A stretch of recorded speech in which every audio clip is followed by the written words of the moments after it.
Hello, welcome to the channel. I'm your host, Mr.Flatfaceyt, the man of many faces and even more opinions, and this is my As I Remembered series, the series where we go back and play games from our childhood and see if they live up to our expectations. Well, let's be honest, our memory of that game. In this video, we are carrying on with the Assassin's Creed franchise. We're going to be replaying Assassin's Creed Brotherhood, the sequel to Assassin's Creed 2 and the second installment in the Ezio trilogy. Assassin's Creed Brotherhood was released on November 16, 2010 and was met with great success, though it can be said that most of the main story games in the Assassin's Creed franchise will be met with great success. They simply were just too big at the time to fail. Though, comparing them to games of today, I could see an argument where you could say they don't stack up. Watch my review on Assassin's Creed 1 for a little bit more about that.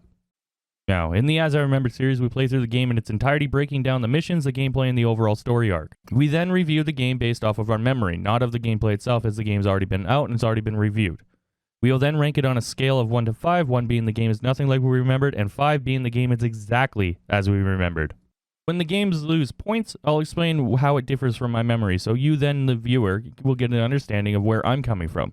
Now this is a review of my memory, not of the game. We will talk about the game mechanics and talk about issues we run into, but they do not affect my final verdict. Okay, context blurb done. One last thing before we get started.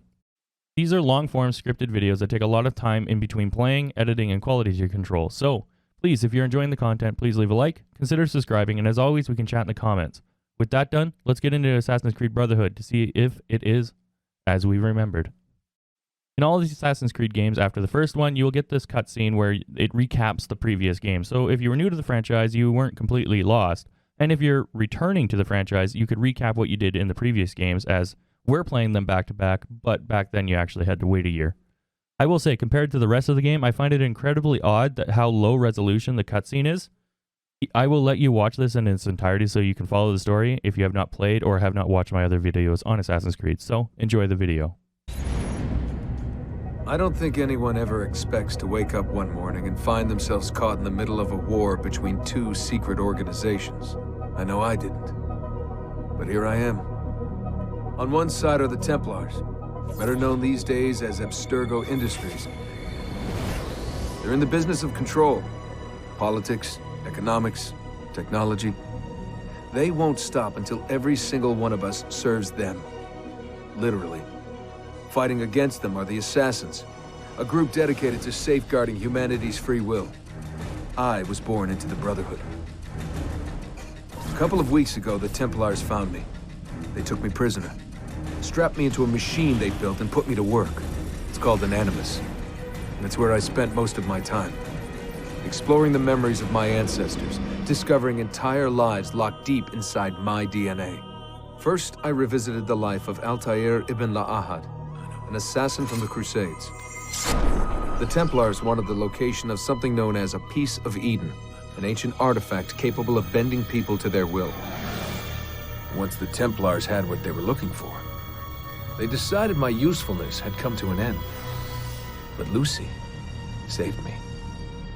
Lucy. When things were at their worst, she revealed herself to be an assassin and helped me escape. I was hoping that would be the end of my misadventures. But we were just getting started.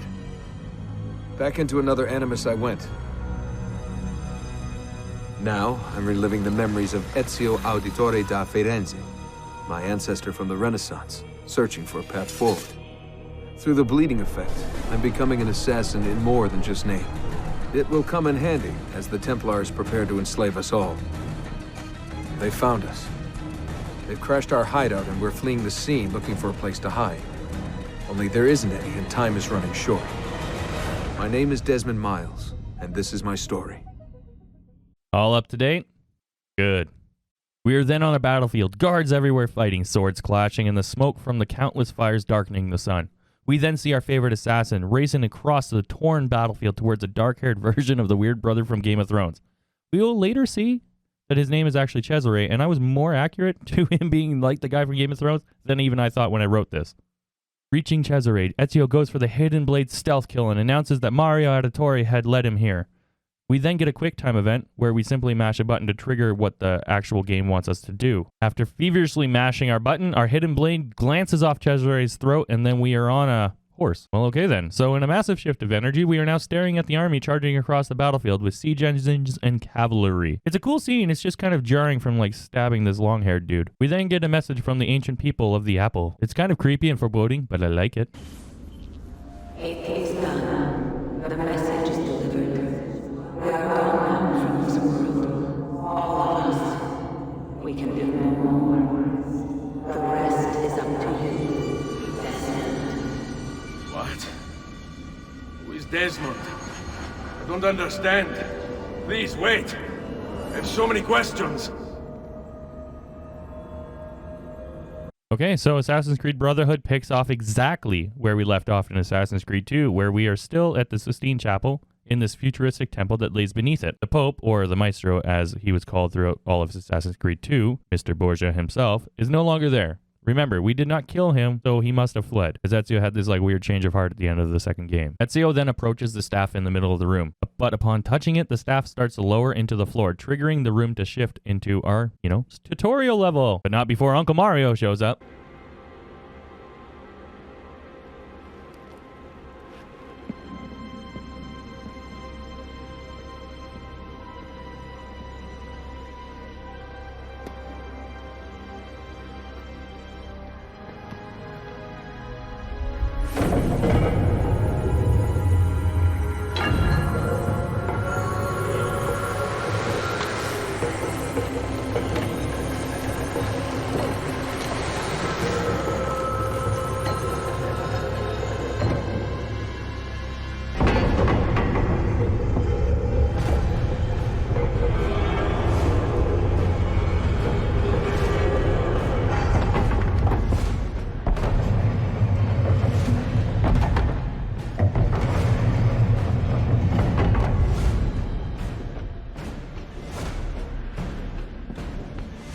Better in the hands of the earth than in the hands of man.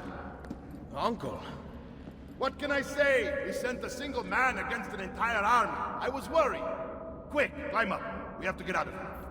That was a big missed opportunity for him to once again say, "It's me, Mario." I would have loved it. Okay, time for our tutorial mission. We have to scale our way out of this pit that we're in. Once at the top, Uncle Mario and Ezio will do that weird trophy thing where they never actually say anything, but then they also say everything, but in a really weird way. You would not believe the things I have seen, Mario. Then be sure to stay alive that I might hear of them. I expect opposition. And I expect the Borgia to mourn the loss of many lives tonight. We then follow Uncle Mario out of the futuristic temple into the room where we first fought the Maestro, or Borgia the Pope. Though the people who were then unconscious at the end of Assassin's Creed 2 are now awake and are angry with us. I don't know how they drew this conclusion that we did it when the Pope literally smashed the staff down and blew them unconscious. Like, it literally sent them flying. The Pope knocked them out, and now we are the bad guys. Maybe they were under mind control, like in the first game. I'm gonna say that they're under mind control just so this can make sense to me. Because if they can remember that we were there, then they can also remember that the Pope was the one that hurt them, not us. Okay? We're going to move on from this confusing moment. While we flee the chapel, I'm going to note that the combat in this game feels great. It seems faster and more impactful, and the finishing moves are way cooler. When you hit somebody with a sword, it actually feels like you're hitting somebody with a sword, or at least it sounds like that, so you get the impression you are. I also think graphically the game looks good, and I like that there's these new big hat wearing guys. That's the good stuff out of the way. I will say that the negative side is that the city apparently is the same, but does not feel the same. The parkour seems harder to do on the roofs, and it's like you're constantly just a little bit short of reaching the building. It's like the buildings are just kind of too far apart. Another negative to get out of the way early on in the city is when you're traveling in the streets, it's incredibly confusing. There will be times where you have to find the Borgia captain, and he may be in a tunnel that goes underground and then goes into like an aquifer. Or maybe you want to go to a shop. It might be below you or above you, and you just might be in this like weird underpass area. It starts to get kind of confusing, and it's weird, but I guess it's kind of like world building. I just don't understand how the city changed so much from when we were here 2 minutes ago to now. Anyway, there's some notes, and we won't bring it up again. We follow Uncle Mario away from the chapel as we try to escape. We then have to climb up to an eagle point, and we give the apple to our uncle for safekeeping.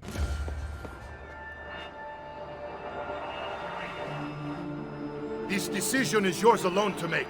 Only do so quickly. Give it to me. You can do with it as you will later. Bene. Jump!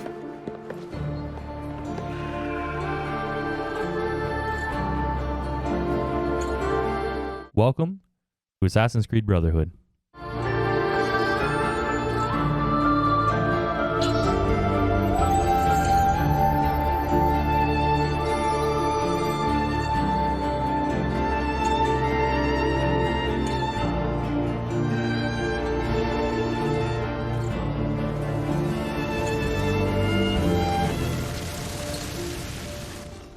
Ezio then arrives at the villa and we are immediately shot at by cannons. So it seems that we will have to do some cannon fightings in the future as I'm using my powers of deduction through my many years of gaming. If it's introduced right away, you're going to be using it. Claudia, Ezio's sister, runs up to Ezio and says that Katrina is here. That's the useless lady from Forlì in Assassin's Creed 2. Though, first we have to do some story building quests to establish that there's some other game mechanics here and a little bit of story so we know what to expect. It's foreshadowing, ladies and gentlemen. While we walk over to the first person that we're going to be helping, I want to just quickly note we're trying to make the review go faster, so we're going to be using the cutscenes a lot more to tell the story, and we're going to be glossing over some of these like filler quests and completely ignoring the side quests. I will be doing them, but if they're not interesting, I'm not going to show you guys. We first help a lady move some flowers for a party. Ezio, of course, flirts with her, and she hints that they may hook up, but only if they wait until tomorrow. Remember that. They have to wait until tomorrow to hook up. Tomorrow's the party, by the way.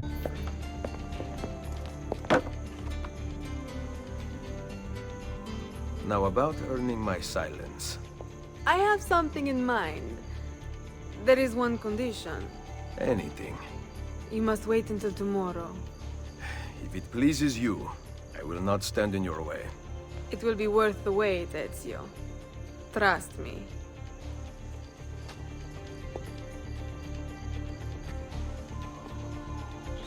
Ezio then helps the stable hand retrieve Uncle Mario's favorite horse, which had just escaped. This is simple. Run up to it, mount it, and return it to the stable hand. Once this is done, the stable hand will tell Ezio not to spend as much time in battle as his uncle, as he doesn't want to see Ezio go down the same path. To which Ezio kind of responds with, "My fighting's over. I've done what I've needed to do," hinting that he's retiring. Once again, remember that. Here. Grazie, Ezio. I can no longer keep up with the horses. Promise me you will enjoy your good health. Do not spend as much time in battle as your Uncle Mario. My battles have already been won. That is good news. Arrivederci, Ezio.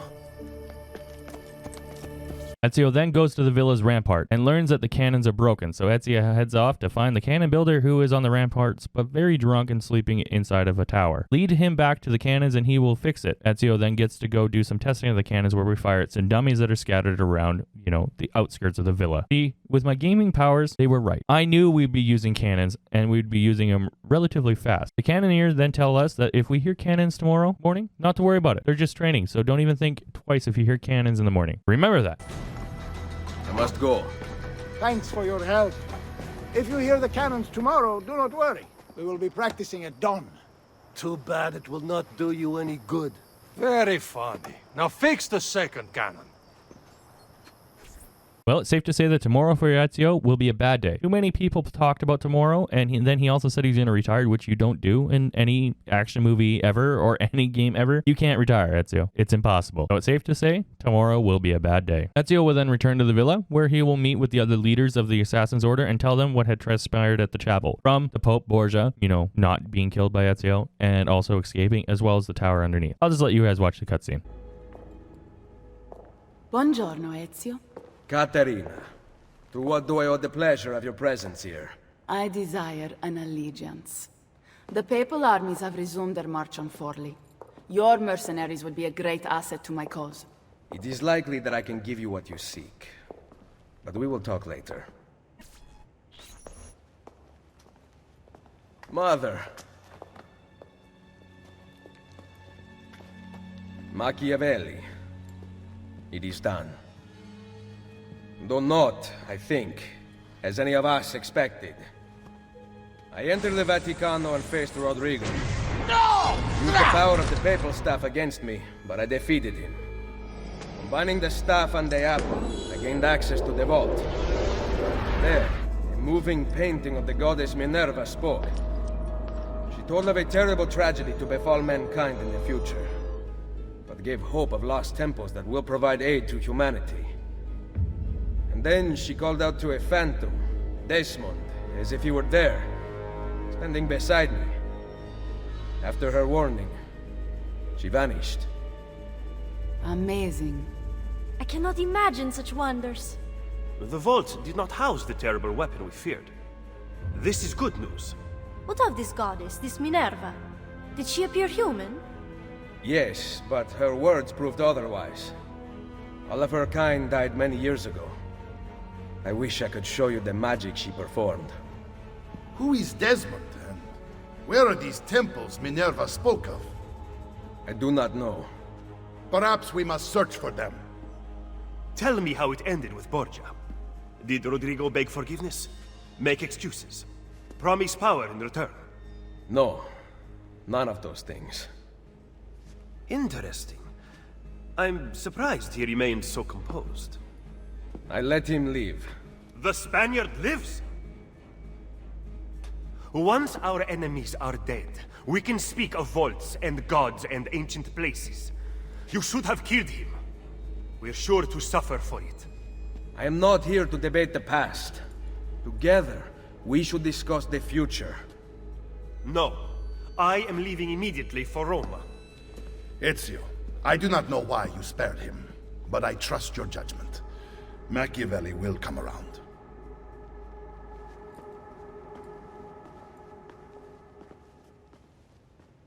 So there you have it. The assassins aren't happy with Ezio, but that's okay because now we're having a bath. Oh, look, Katrina joined us. Sick. Oh, and now they're having sex. I hate when games do this. Like, it doesn't do anything, and to me, it's the equivalent of taking your sister's Barbies and smashing them together and then pretending they're having sex. It looks awkward, it feels awkward, and it's completely unnecessary. It does nothing for the story. It's just a weird moment to watch, let's be honest. It's like watching a movie with a sex scene and your parents are in the room. It doesn't matter what age it is. It's always going to be awkward. We then awake, satisfied by our night of rompus with Miss Katrina, and are greeted by the morning sun as cannons fire in the background. Of course, Ezio says it's just training exercises.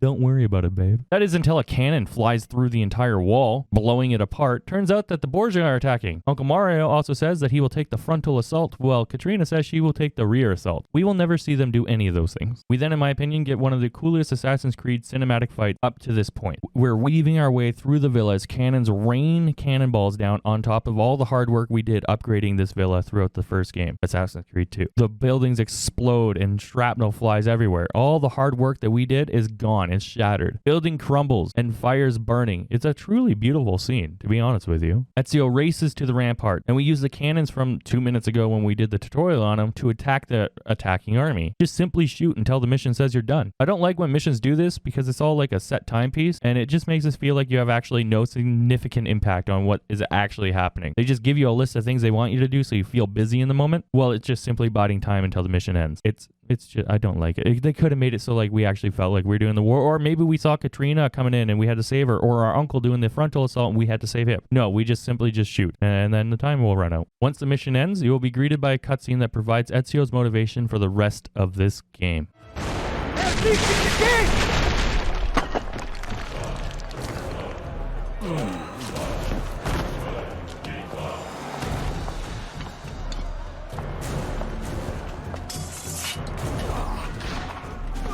I know you're there, Ezio! The Pope told me about you and your little group of assassins. And this! Give me the gun his friend fashioned for us! We've had too much bloodshed. I think the cleansing is in order. So consider this an invitation from my family to yours!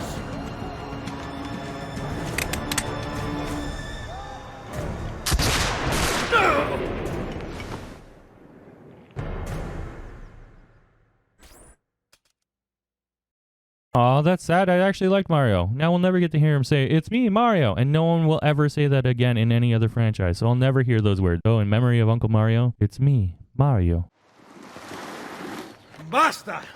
I can walk. Look out! They are coming! Everyone, retreat to the villa! I cannot fight like this. Stand with me!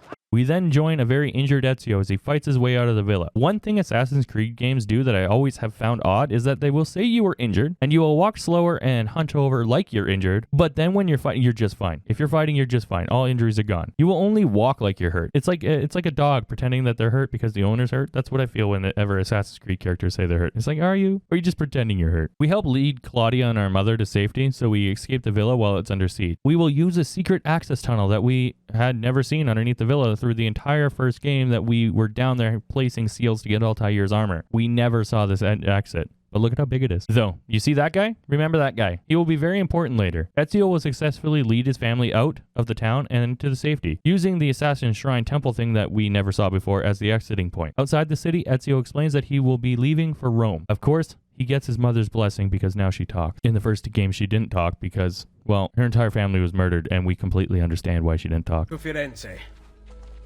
Get me a horse! You are not coming with us. Where are you riding? To Roma!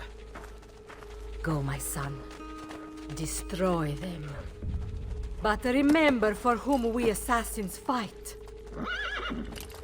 We are then removed from the Animus to find Desmond in the back of a van strapped into the Animus. Apparently, we've been looking for a new safe house, and this time we will arrive at our new safe house, which is actually the villa that was just destroyed. The one that Ezio used to live at. And Uncle Mario, R.I.P. bro. The key to preventing whatever terrible thing is about to happen to the Earth. Right.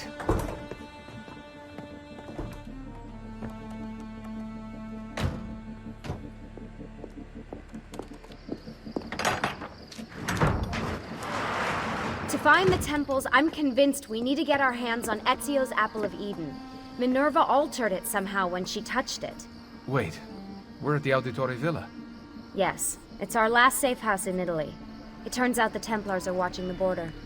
Ezio hid the PoE sometime in 1507, but when I try to access that DNA sequence, he seems to be remembering something else. Like a memory inside a memory? Yes, exactly. Maybe. Exactly, maybe. I believe you experienced something similar back at Abstergo, didn't you? Subject 15 exhibited memory within memory-like patterns, but she was pregnant. The memories of both the fetus's father and mother were competing. Desmond's not pregnant, at least, well, as far as I can tell. Might just have had a big lunch. Can you skip ahead to a later memory? No, it doesn't work. Well, that sounds familiar. We couldn't access Altair's later memories until Desmond had improved his synchronization. Then it's possible something similar's occurred here. Ezio's troubled state is being transposed onto Desmond, destabilizing the memory. Either that, or Rebecca's just not a very good engineer. Thanks, asshole. What? I'm simply listing possible explanations. And that is amongst the most likely. Touchy? This place isn't secure.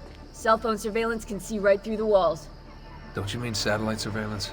Are you kidding? Abstergo upgraded to cell towers ages ago. The waves go through everything above ground. They're gonna find us. No, they aren't. Come with me. Desmond's then tasked with figuring out how to get into the villa, so Desmond and Lucy do a parkour puzzle underneath the villa. This is basically the path that Ezio used to save his family, but in reverse. While doing this, Desmond will see little glimpses of how Ezio actually managed to take his family from inside the siege villa to safety, and he will use it to help break himself into the villa. Working with Lucy is fun at the beginning, but eventually becomes grating because this mission just starts to drag on. That's foreshadowing to the missions that are coming up that will also go on for way too long. One thing I do want to say is that if the game did more of this working together to solve puzzles thing in the past with Ezio and in the future with Desmond, it would be so good. But I would say shorten the missions because this was a 15-minute long under the ground quest that has very little substance to anything other than awkward flirting. It's just awkward. Quickening this up, we will then arrive at a secret door and open it. See the symbol on the wall? Remember it. It will become important at the very end of the game, so remember that. Desmond then gets tasked with a time filler quest. It's to go install power diverters around the villa. Of course, it's a weird number like 4, and it has an arbitrary meaning and you never have to do it again. I'm harping on the time filler stuff now because later in the game, there's so many time filler quests that you will get annoyed. So I'm just establishing now, it already started and we're like, what, 30 minutes into the game? So get prepared. There's a lot of time filler stuff coming up. Oh, let's just skip back to where we get with the group and get back into the Animus. Once loaded in, we wake as Ezio healing from his bullet wound. A lady informs us that we are to meet Machiavelli, who has dropped us off our assassin's uniform. Can't wait to be injured, not injured. Messere, a man left you here. Did he say anything? Only this. You are to meet Messer Machiavelli in front of the Mausoleo di Augusto. Let me help you get dressed. The same man who brought me here gave me these clothes? Si, Messere.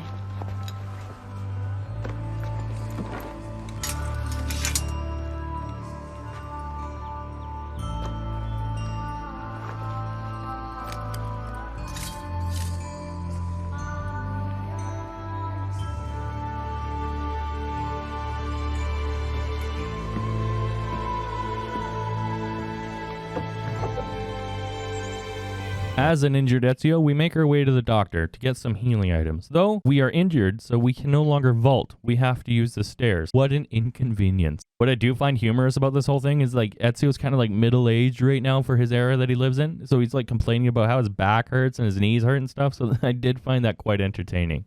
Ezio then gets healed from the doctor, who was like literally 50 feet from where this lady lived in the house that he was healing in. This is one of those video game logic things that I don't get. Why did the lady not just fetch the doctor to come help Ezio in the house? Why did she not just buy the magical healing item for herself? Why is this what game devs think is the normal sequence of events? We'll never know the answers to any of these questions, will we? We then, after doing one of the classic Ubisoft towers, will follow some guards who are on their way to mess up a peasant who is grieving over his lost family member. Just saying, we are literally doing our first real mission in quotation marks, and it's a follow quest. Hope this does not become a trend. The guards arrive at the grieving man and start messing with him. Ezio will then kill all the guards, and we'll talk to said grieving man. Wonder what his problem is. She was beautiful. She was, until that porco defiled her. I wish he'd just killed her. I wish he'd just killed La Mia Amata. People who saw her grow up cheered when he spat on her. Smiles on their faces when her neck... I understand. How can you? My Livia was innocent. I have lost family to the rope, to treachery. Il Carnefice watches from his home on the hill above. He threatens to hang me if I cut her rope. So we're going to go kill a bad executioner for this grieving man. We can do that. I like that. So we set off to our target's house, where we clumsily try to assassinate him. While we fix our mistakes, it's a good time to talk about how the default controls switch from Assassin's Creed Brotherhood from the controls we were used to in Assassin's Creed 2. So we are still learning. It's also a great time to establish that the new game mechanic, the missions, have a main objective and a secondary objective. If you want to get full synchronization with the memory, then you have to do the secondary quest too. Now personally, I don't care, so I will never mention this again, but maybe you do care, so make sure you pay attention to what your actual secondary objective is. Sometimes they're easy, sometimes they're hard. Requiescat in pace.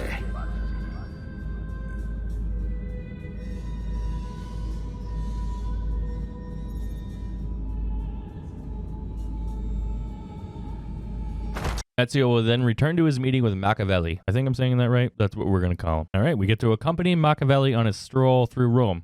Or do we say that we will be following Machiavelli through his stroll through Rome? Dare I say that? No, I won't. The duo will talk of the economic state of Rome, the Borgia, and introduce some of the new game mechanics. The first one being you can now buy stores throughout Rome. These will give you a reoccurring income. You can then also invest in Rome's economy, though I will never understand what the purpose of this mechanic was, but I do it.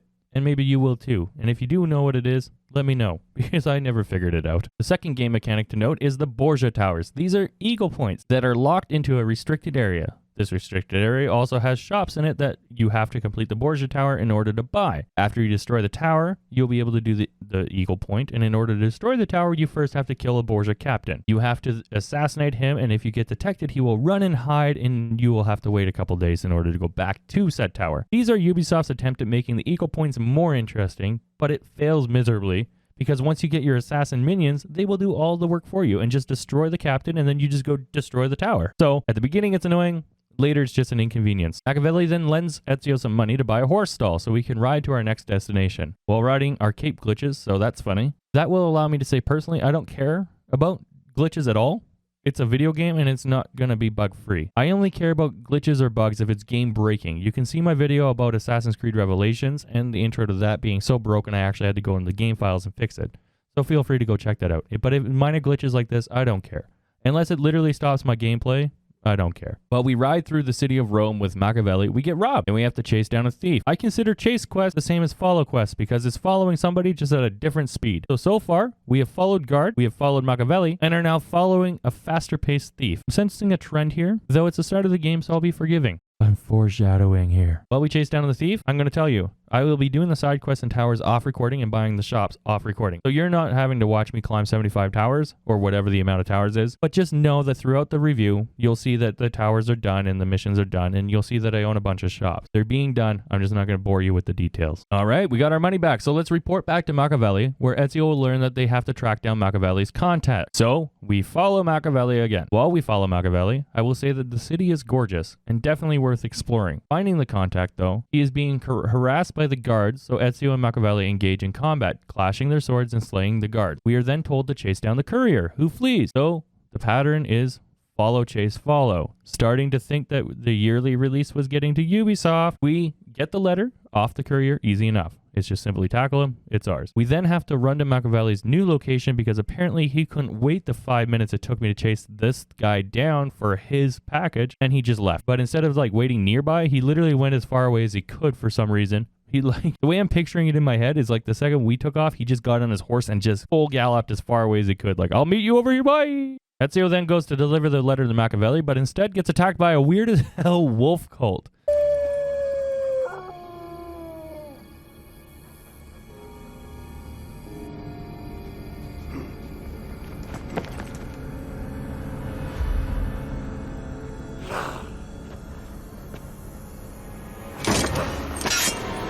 What a turn in events. We slay the wolf people who literally will howl, whimper, and bark at you while you fight them. It's super weird and it's out of nowhere, and it kind of like threw me off guard. You got like this historical Rome and this super serious note, and then there's wolf people there. It reminds me of that TikTok trend where everybody was on their knees running going, "We are wolves." Let's move on. I'm getting awkward. So the wolf people do trigger Ezio's curiosity, and it gets the better of him, and he wants to track down where these wolf people came from. Ezio determines that the wolf people came from this sewer grate, though upon entering it, it is literally a massive underground temple that nobody knew about. Oh, I know what these are. These are the equivalent to the Assassin's Seal puzzles from the first Assassin's Creed game with Ezio. These are essentially time fillers and provide almost nothing to you as a viewer and even less to me as a player. So we will skip over these parts for the rest of the review, as they are super long, not that interesting, and if you do them all, you will get a fancy armor set. So just remember that. If you decide to replay Assassin's Creed Brotherhood, feel free to go play these. I will be playing them, but not on camera, as they just take too long. Some of these are like 20-30 minutes long if you fail at all, or it's just nothing going on, so I don't want to talk about it. You guys might think I'm being harsh, but if I actually kept in all the different side quest things that they did, this review would be even longer than Assassin's Creed 2. And the only reason Assassin's Creed 2 was as long as it was is because it's such a good story. Brotherhood is not a good story, and I'll get into that later. I just want you guys to know I'm being harsh for a reason. Completing the wolf den thing, we will meet back with Machiavelli, who will explain who these wolf people actually are. So now we'll know who they are. The followers of Romulus. This band of false pagans has been terrorizing the city for months and driving the people into the arms of the church. Quite convenient. Exactly. I believe the Borgia are supporting them, but proof remains scarce. That is why the letter is so important. Here it is. I hope you can break a cipher. Cazzo! Another encryption. This one was supposed to be legible. They are transmitting them using a code sheet. Without it, we have nothing. Sometimes logic is not the only way to win a war. Andiamo. You said we had allies in this city. Bring me to them. Follow me. Then, I want you guys to guess right now what you think we're going to do next. If you said follow Machiavelli, you would be right. So we simply follow Machiavelli to the new fast travel system, where you can use the sewer accesses to travel the city faster. Though, you have to buy them if you want to use them. So that's weird. Once on the other side of the fast travel tunnel, we are greeted by a cutscene. Ben trovato, Nicolò. Ah, Ser Ezio. A pleasure. Fabio Orsini, at your service. I've heard a great deal about you from my cousin, Bartolomeo d'Alviano. A fine warrior. Fabio has lent us in a new storeroom on Isola Tiberina. I know you were used to better accommodations in Toscana. It is perfect. Bene. Then I am off to begin preparations for Romagna. Today, Cesare commands my men, but soon I hope we will be free. Now I propose we begin planning our assault on the Borgia. Oh, you think we are ready for such an attack? Si. Do you know, for instance, where the Borgia troops took Caterina Sforza? What? Are you also unaware that the Borgia have captured the Apple of Eden? How could we have lost the apple? So, you do not know what goes on with our enemies. Do we at least have an underground here to work with? Hardly. Our mercenaries are ensnared in a losing battle with Cesare's French allies. We have girls working for us in a brothel, frequented by cardinals and other important Romans. But the madam there is lazy, and would rather attend parties than further our cause. What about the city's thieves? Do they have a guild? Si, but they refuse to talk to us. I don't know why. What are you going to do? Make some friends. Alright, so in Assassin's Creed Brotherhood, we actually get an assassin safe house. I actually like this. In the previous games, you were like a nomad, a homeless dude. You essentially were homeless. At least you now get a place to call your own, unlike in the first game where you had a castle that you never used. It just makes sense. That's all I'm getting at. Assassins should have a home base. It seems we have to make some allies if Ezio wants to take on the Borgia. So we're going to have to go out and do that, aren't we? Our first ally we want to make is with Bart. And if you remember Bart from the Assassin's Creed 2, he called his sword his wife, and her name is Bianca. So this joke between Ezio and Bart is actually quite good. Ezio Auditore! Come in, come in! I'll kill you if you don't. Bartolomeo. Wait here. You have to meet my wife. Fantasilea! Fantasilea! Where is she? Did you check behind the table? Ah, here she is. Lieta di conoscervi. Charmed. Truly. Now, we talk about war. How was the fight against the French? Bene. My men are holding their own. Machiavelli seemed to think things were more difficult. You know Machiavelli. Abbiamo bisogno del vostro aiuto! Scusatemi. Throw me Bianca.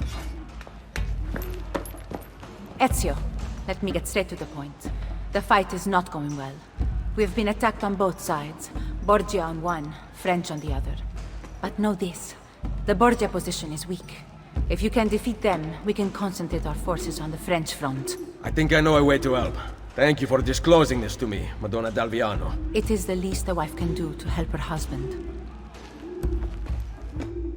So in this game, Bart has a real wife who is definitely more level-headed than Bart. It seems that Bart has like a two-sided war going on between the Borgia and, the French. So Ezio is tasked with going and taking on the Borgia side, so then Bart can focus all his time on the French. It does make sense. Let's be real here. The build-up to this quest sounded cool. You have two warring factions, and your ally stuck in the middle, and you have to help your ally separate these two forces and, be able to take on one, whilst also being stuck in the middle. I was expecting a bloodbath between two warring armies. Sadly, no. It breaks down to a chase quest. You have to chase the captain and kill him, which we do extremely easily. And after assassinating the captain, we simply have to then just flee the area. So we do this. What a letdown this was. Once we safely escape, we return back to the barracks with Bart, and we enter another cutscene.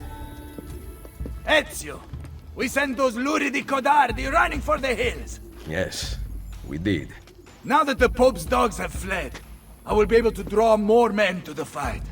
But first I want to reinforce our barracks. Who will take care of this? I'm no good with these things. You are the educated one. You approve the plans. Va bene. But in return, I need to know Cesare and Rodrigo's every move. Can your men keep track of them for me? Of course. It seems we have to upgrade Bart's barracks, so we should talk to the architect from the first game, right? Oh, we do. Now, I was excited for this. I thought we would be building our own fortifications to take on the Borgia like a strong point in the middle of a battle later on in the game. Once again, I'm let down. This is as far as it went.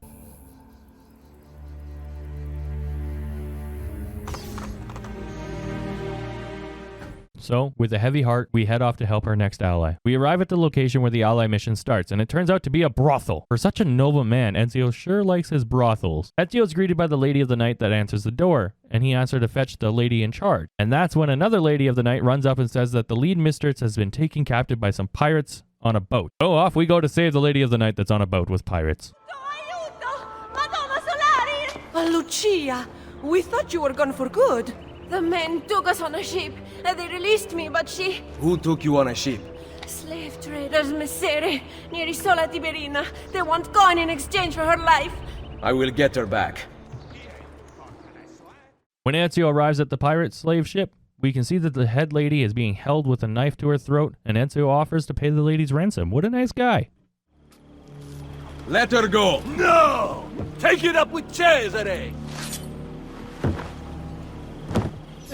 Well, that wasn't very nice. Well, it seems that this was completely out of our control, and what was going to happen anyway. But if we know one thing about Ezio, is you never hurt the ladies of the night that he wants to work with. Ezio then murders every single dirty slaver pirate that he can before returning to the brothel to inform the ladies that their new head lady is dead. So he says, you gotta hire a new one. Upon returning to the brothel, we end up running into Claudia and Ezio's mother. Apparently, they were sent back to the brothel by Machiavelli. So without a headmistress, Claudia steps in and says, hey, I ran the villa back in Assassin's Creed 2. Why can't I run the brothel here? Though this is very much against Ezio's wishes, and he does tell her that if she does this, she'll be on her own, which, you know, Claudia responds with this. Here's the cutscene. What are you doing in Roma?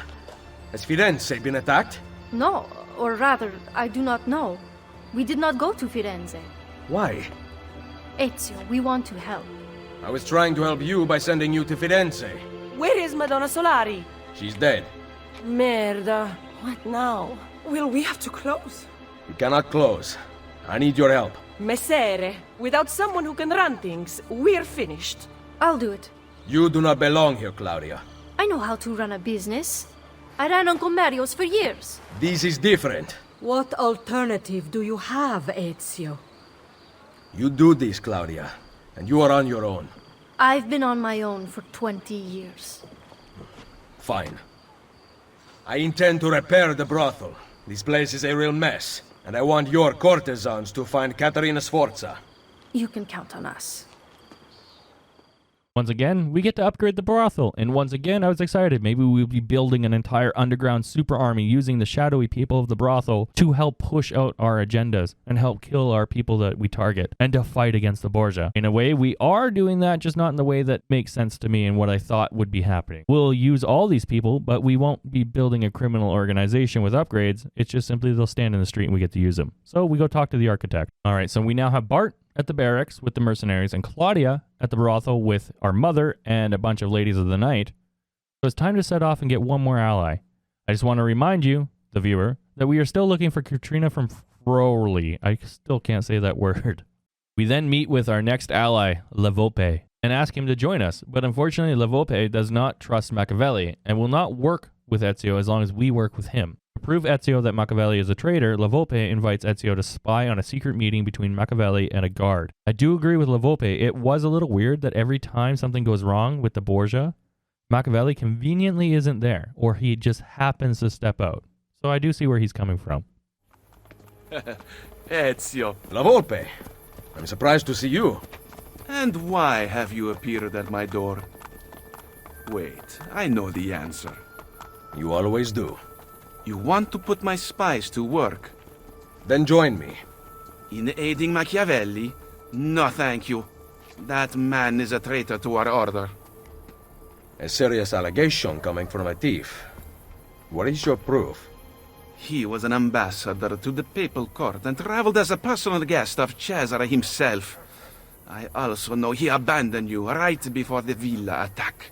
Machiavelli may not please all tastes, but he is an assassin. Not a traitor. I am not convinced. He is meeting someone in the Trastevere right now. Care to accompany me? I will follow.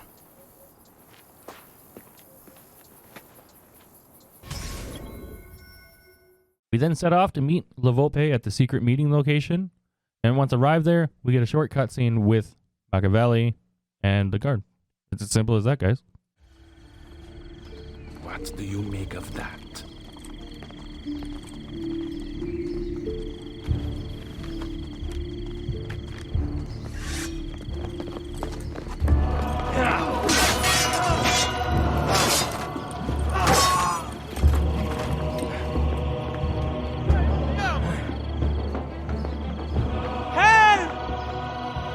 Volpe! My son Claudio has been injured! They are going to shoot him. I will kill these. Go! Get the others! Alright, so we end up saving the man that was being killed by the guards. We have to do the opposite of a follow quest here, but instead do an escort mission. My second least favorite type of mission. We lead the boy safely to his family and then learn of the notoriety system. It's the exact same as Assassin's Creed 2. It's simple, do bad deeds, get bad notoriety. And it's all about the Borgia. So as the meter fills, the Borgia guards will be more aware of you. Once they're more aware of you, it'll be harder to travel throughout the city and not be detected. You want to remove notoriety and have the Borgia guards not chase you down, rip down posters, kill the witnesses, or bribe town criers. It's the same as Assassin's Creed 2, so let's just move on. Returning to La Volpe's little hideout area, we get another cutscene where we discuss what we saw. The night this has been. Volpe, listen to me. I know what we saw, but you have nothing to fear from Machiavelli. I am sure of it. I have you to thank for saving Claudio's life. If you believe Machiavelli remains loyal to the Order, I trust you. So, what of the thieves? We had plans to repair this old building, but now that you and I are working together, I would like to know what you think. We need to make sure the Borgias stay away. Perhaps it could look like an inn. Yes.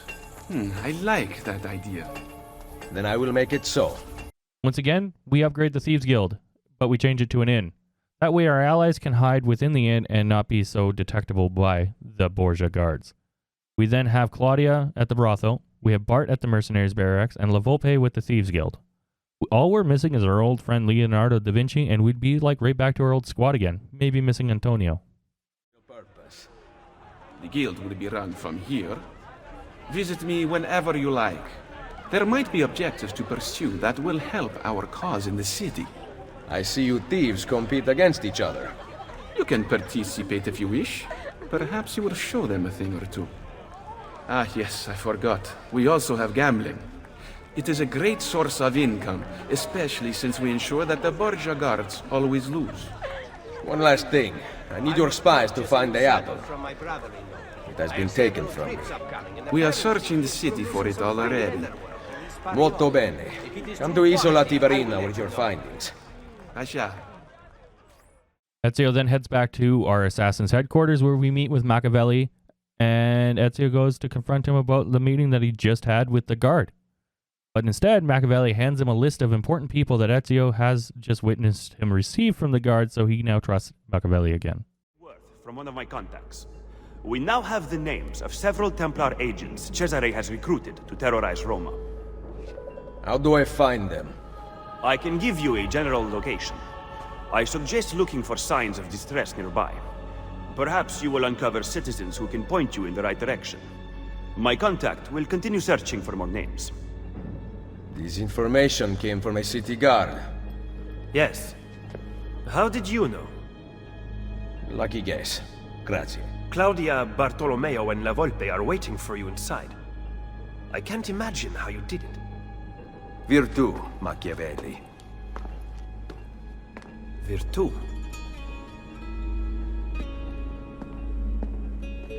What have you discovered? That bastardo Cesare is in the Castel Sant'Angelo with the Pope. My spies tell me that the apple has been secreted to someone for a study. I am working on determining his identity. Caterina will be moved to the prison within the Castello next week. Bene. So the Castello it is. Roma will heal quickly with Cesare and Rodrigo gone. Only if the opportunity to assassinate them arises will I take it. Do not repeat your mistake in the vault. You must kill them now. I'm with Machiavelli, Ezio. We should not wait. Bartolomeo is right. They must pay for Mario's death. Do not worry. They will die.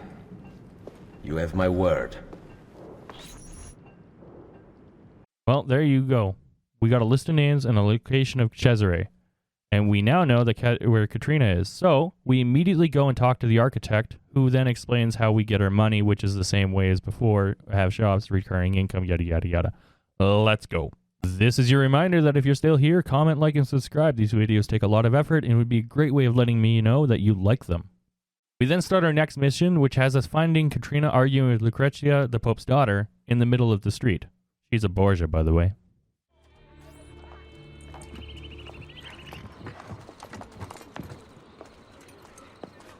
Salve, cittadini di Roma! Behold a sight most splendid! Caterina Sforza, she-whore of Forli, has at last been brought to heel. Ha! No one kneels as low as Lucrezia Borgia! Who put you up to this? Was it your brother or your father? Perhaps a bit of both? Perhaps at the same time? Chiudi la bocca! None speak ill of the Borgia! The same will happen to any who defy us! Good people of Roma! Stay strong! You will be free! Your time will come, I swear it! They are going to torture her. You are here for Cesare and Rodrigo. Caterina is a powerful ally.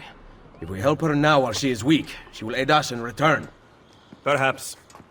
But kill Cesare and Rodrigo first.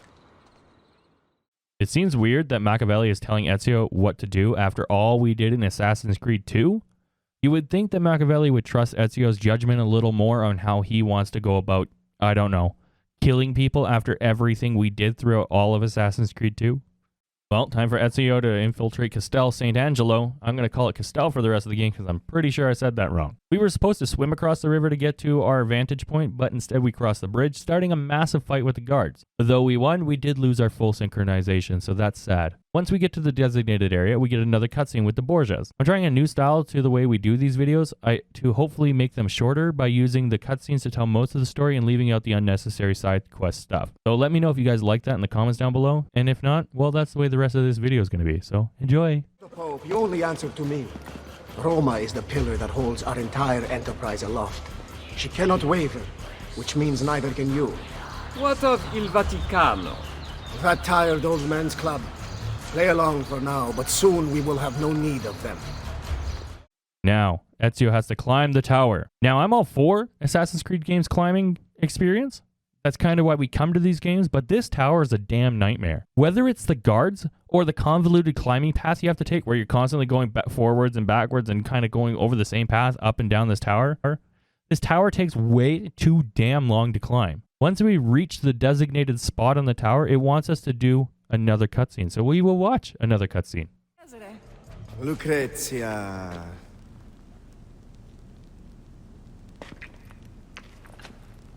I hope you have treated our guest with kindness. That mouth on her. How I'd love to sew it shut. I rather like it open myself. Oh. Have you talked to the Pope about the funds requested by my banker? He is away from the Castello, and he might need some convincing when he returns. That shouldn't be a problem, should it? No. Only it gets quite lonely here. You and I spend so little time together these days, busy as you are with your other conquests. Soon. Once I have secured the throne of Italia, you are going to be my queen. And your loneliness will be a thing of the past. I cannot wait. Behave yourself while I am gone.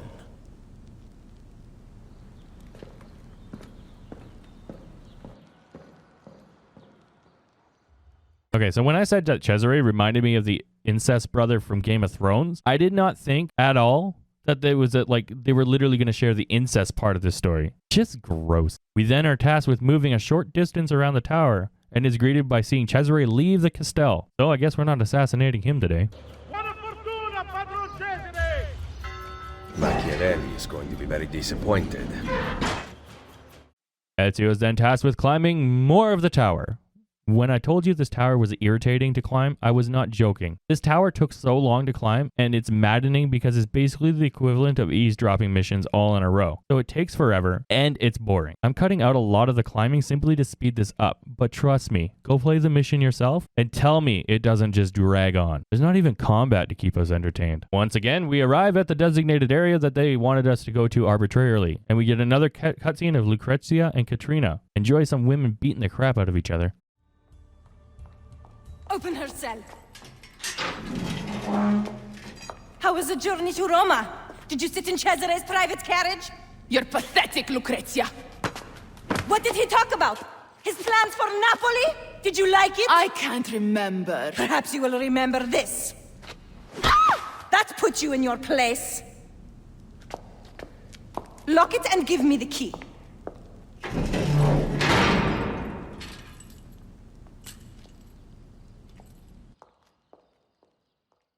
Ezio then works his way into Caterina's prison. So we have to save her. But unfortunately, even though Ezio just watched Lucrezia take the key away, we still needed Caterina to tell us that Lucrezia has the key and we have to go get it from her. Why? Because gamer logic. Rescuing me will provoke Cesare's wrath. Fortunately for us, he is away. Any chance there is a second key? The guard handed his to Lucrezia, so I assume not. Do you know where she is? Her quarters are at the top of the castello. All right, stay here. That key is as good as mine. I'm not going anywhere. Oh, but Mr.Flatfaceyt, Ezio was on the other side of the tower wall. He never saw it. He had to. Otherwise, why would we get the cutscene? We're seeing the world through Ezio's perspective. Desmond's perspective of Ezio's perspective. What we see is what Ezio sees. So that means he saw Lucrezia take that key. Let's not forget about that. Also, I chopped out a lot of me getting into this castle because it's just simply the same thing we've already been doing for this whole time. Just know that. I want you to know that. Ezio then works his way through the Castel, killing guards along the way to find Lucrezia, who is now in the courtyard with her side piece, an actor or bard or whatever he actually is. Ezio watches their interaction before eventually dropping down in front of them. Well, her, not them. I love you so. I want to sing it to the heavens. Please, you must whisper it only to yourself. If Cesare found out, who knows what he would do. What's that? I'm late for rehearsal. Farewell, my love.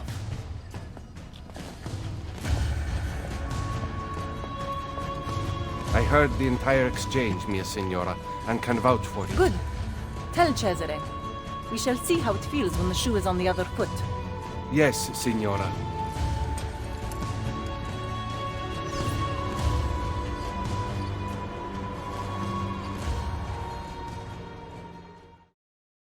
Once we kill the guards, we physically have to carry Lucrezia through the Castel on our way back to Katrina's prison cell. While we carry her, she will punch us, kick us, and break free. Kicking us and breaking free, or the guards will show up and we have to put her down. But every time she is not in our arms, she will run backwards down the path you just came from. And the closer you get to Katrina's cell, the more she'll break free. If this has been a short distance we had to carry her, then I would have been okay with this mission. But no.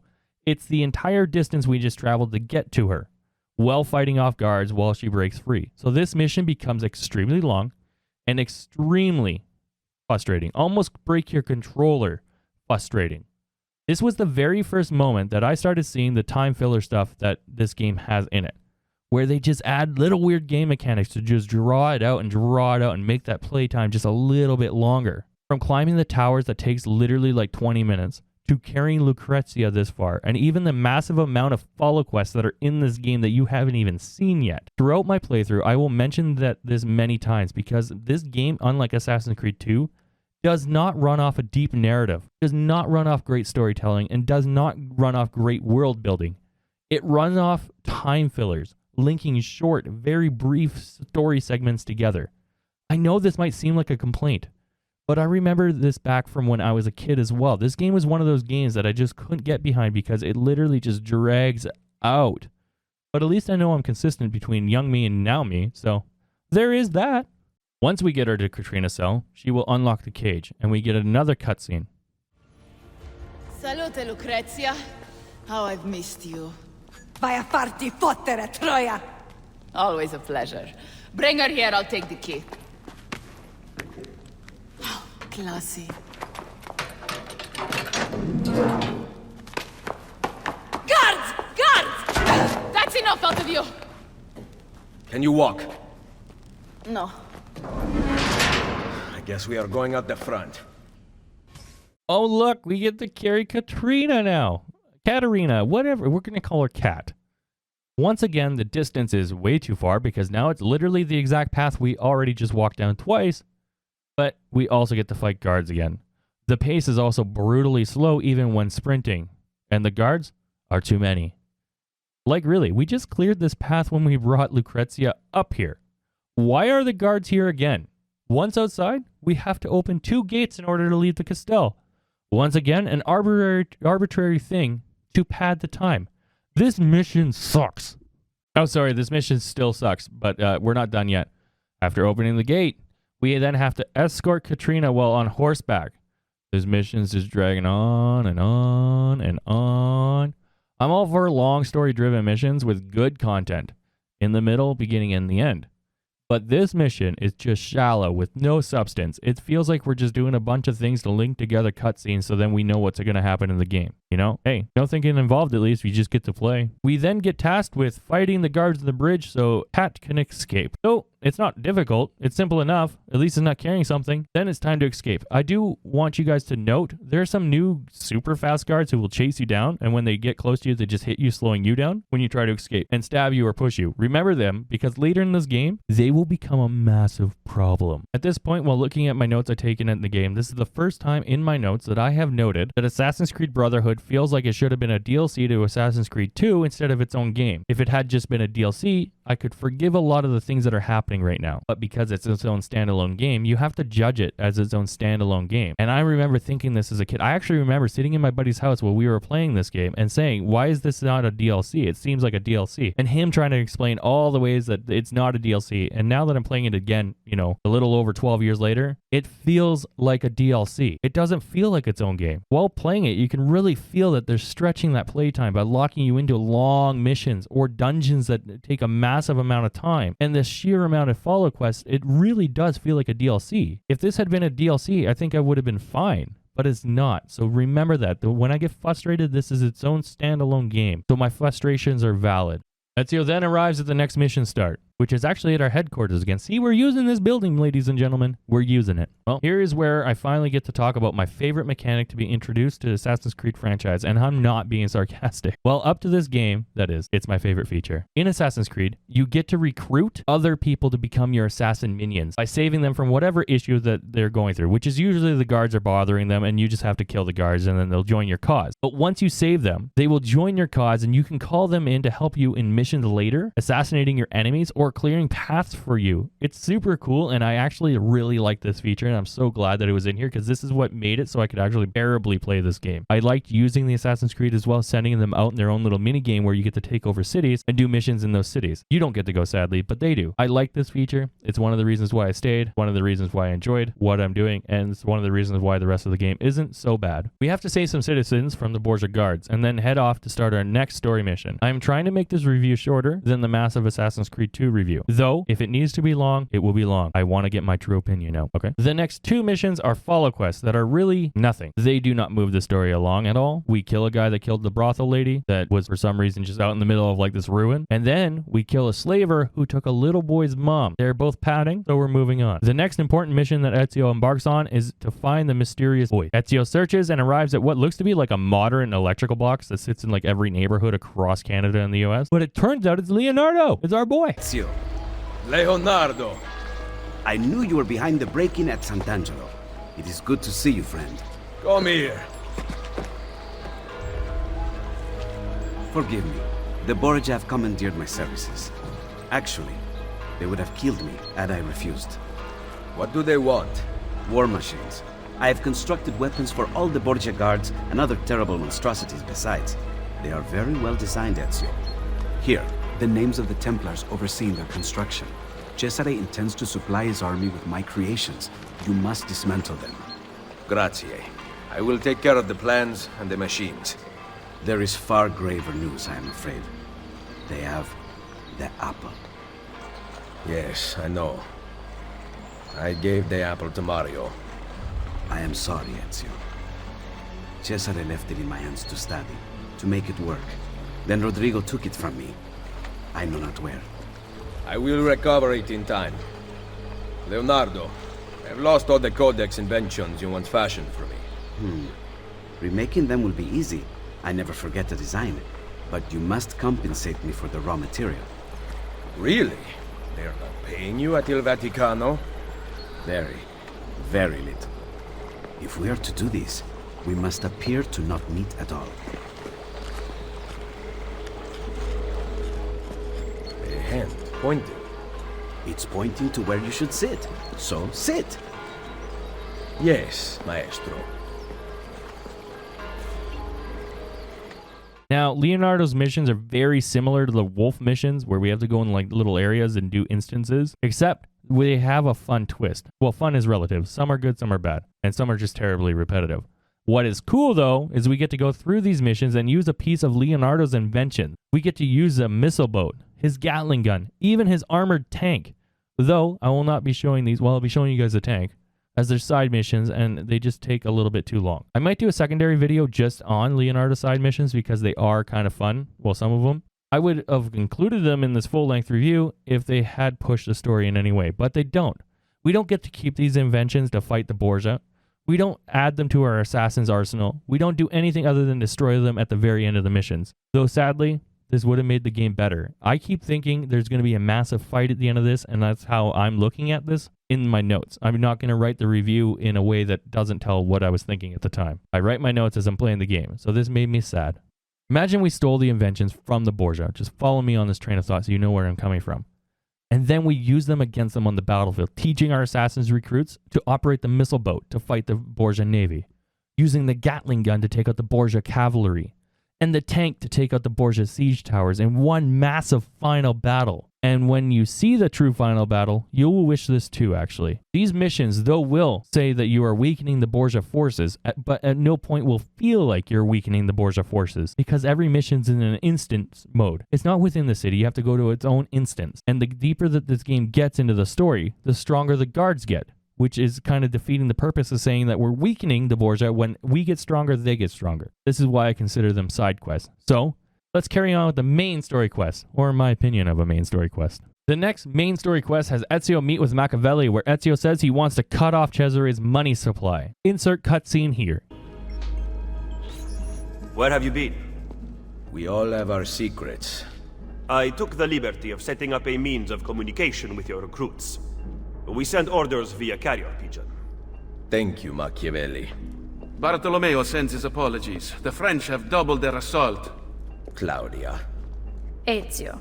All right. I have a plan to deal with the Borgia. We can either go after supplies or Cesare's followers. My plan is to attack both.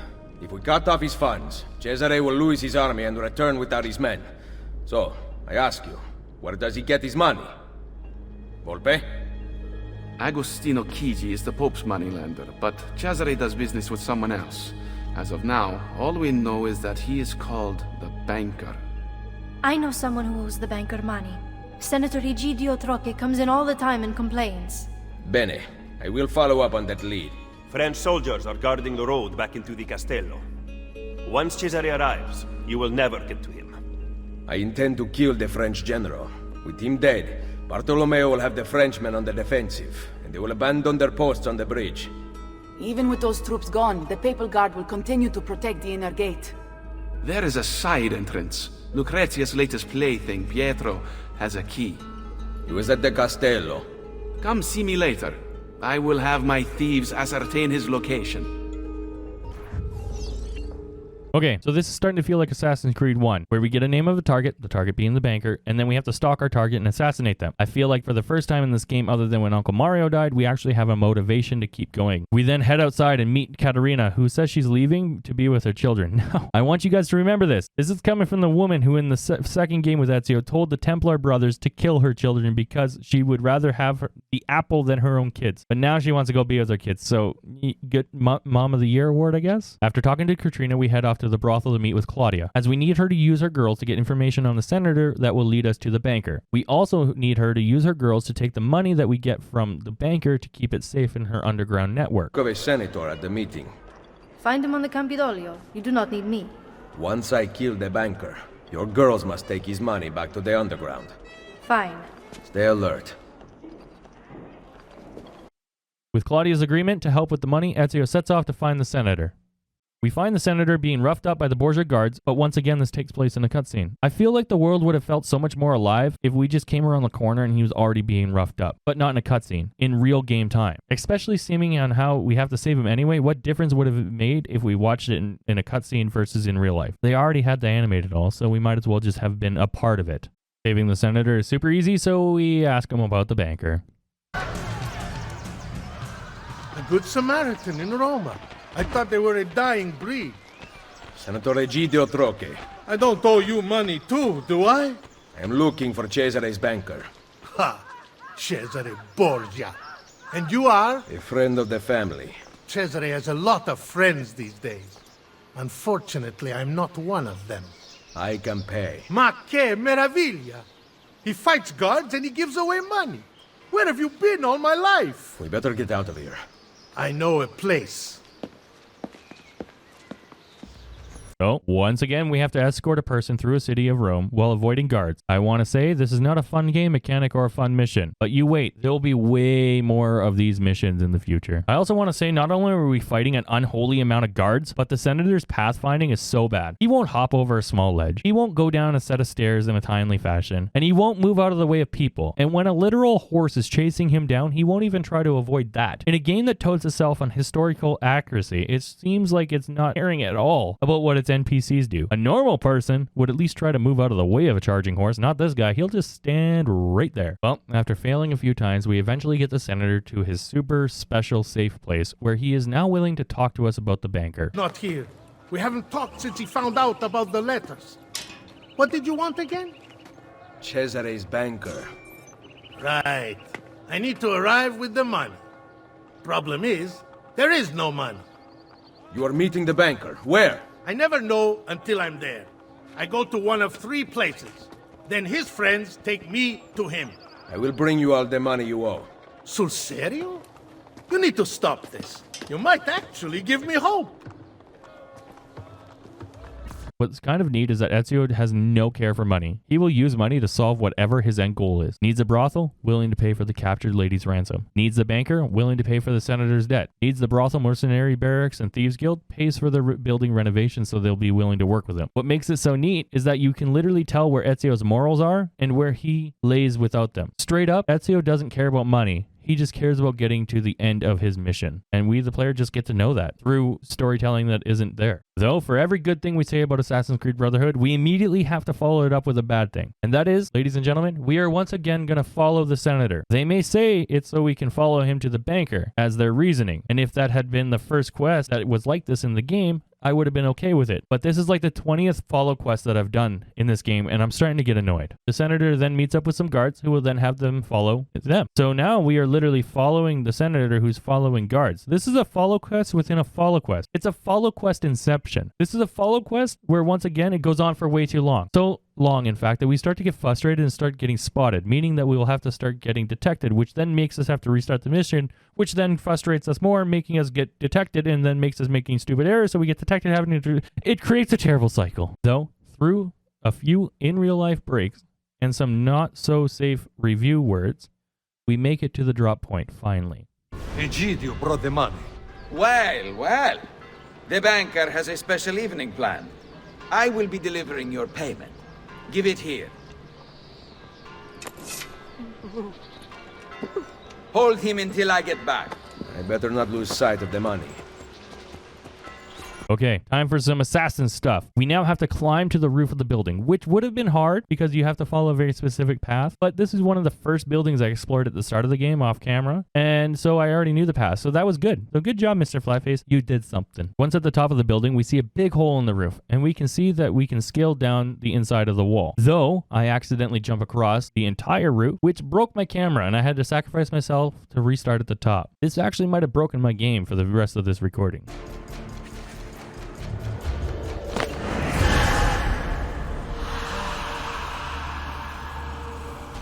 Once back at the top, we did our proper path that we needed to do to get down. Scaling is kind of cool. You really do feel like you're this tiny little insignificant human within this massive stone architecture. It's amazing, actually. I really like this part. Once we get down to the bottom, we jump and we kill the guard. And then I think we were supposed to put on his armor here, though for us, Ezio didn't do anything. He didn't change at all. So when the guard said, kill him to the Senator, my heart skipped a beat because I was like, how am I supposed to pass this mission? I didn't choose to do any of this. This is a cutscene. But clearly, we were supposed to look like a guard, and that's why they weren't talking to me. They were talking to the Senator. I can say for certain that that's the case because, well, they didn't kill us. That's how I can say for certain. Powers of deductions, ladies and gentlemen. Powers of deduction.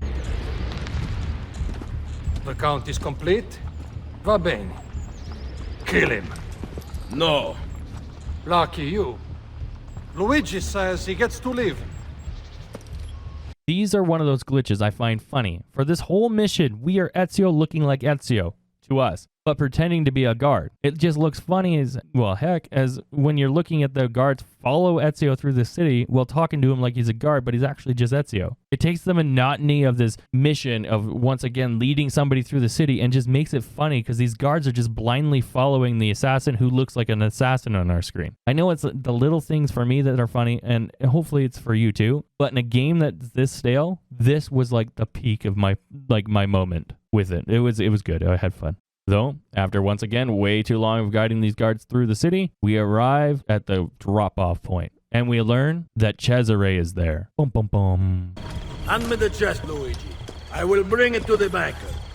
You may enter. We can't go in. You have to patrol by order of Cesare. Porca puttana.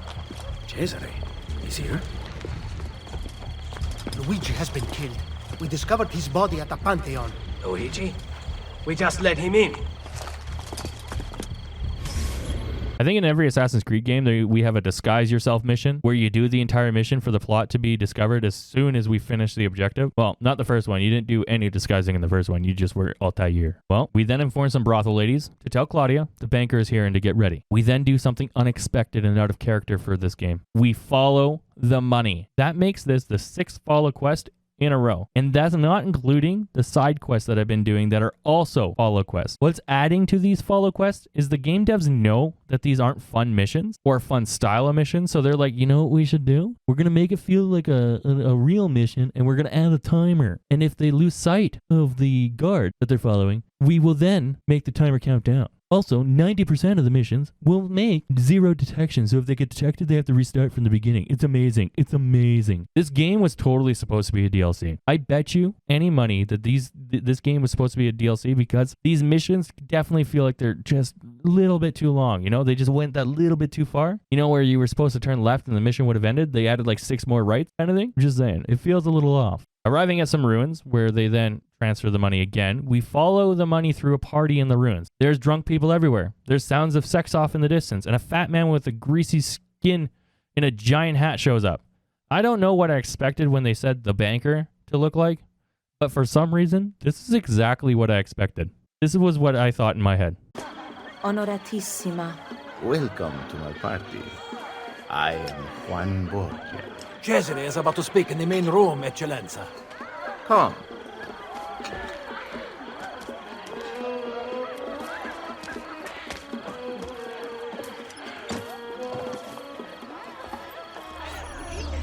So then, we follow the banker and the Lady of the Night through the party, killing guards along the way. The banker is currently working his way over to a site where Cesare will give a speech. So, let's just skip to that part.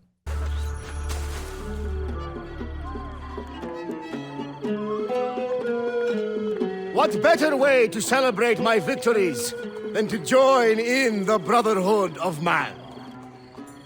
Soon, we will be here once more, celebrating a united Italia. And then, the feasting will last for 40 days and 40 nights. Cominciamo ora!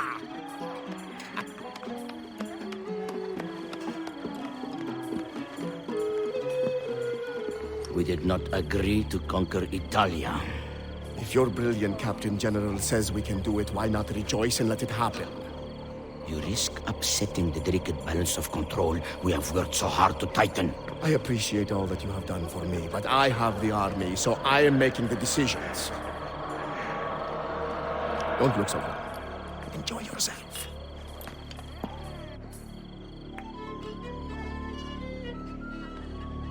Now that the speech is over, we work our way over to the banker using the half-naked people to blend with because we are fully clothed and this is not at all obvious in this weird sex orgy. The actual assassination went really smoothly. We simply snuck up and shot him. What more to be said? Upon killing the banker, he says this.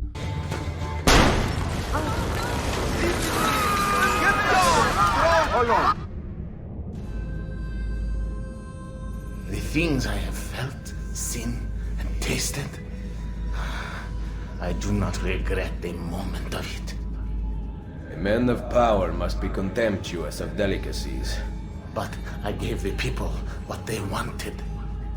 And now you pay for it. Il piacere immeritato si consuma da sé. Requiescat in pace.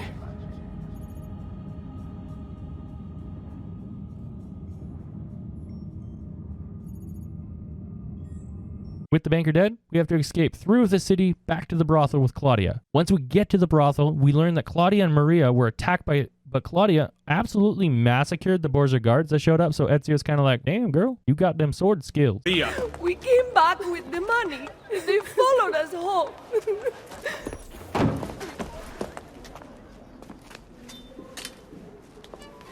What?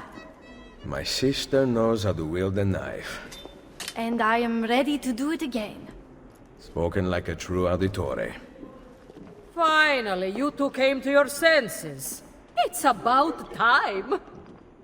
All right, ladies and gentlemen, forgive the off-script part here, but we had a file corruption, so I'm just going to give you a brief overview of what you guys missed. I think it's about 20 minutes of footage that was just, I don't know, it was lagging. I don't know how to explain it. All that wasn't recorded was that Bart needed help with the French. The French front was once again overpowering Bart, and the French general had captured Bart's real wife, not his sword. Bart led a half-assed attempt to attack the French general. Though the attack to get his wife back failed, Ezio came up with a plan. Now, out of the corrupted file, we join up with Bart, where we come up with a plan to steal some armor. So here's a cutscene.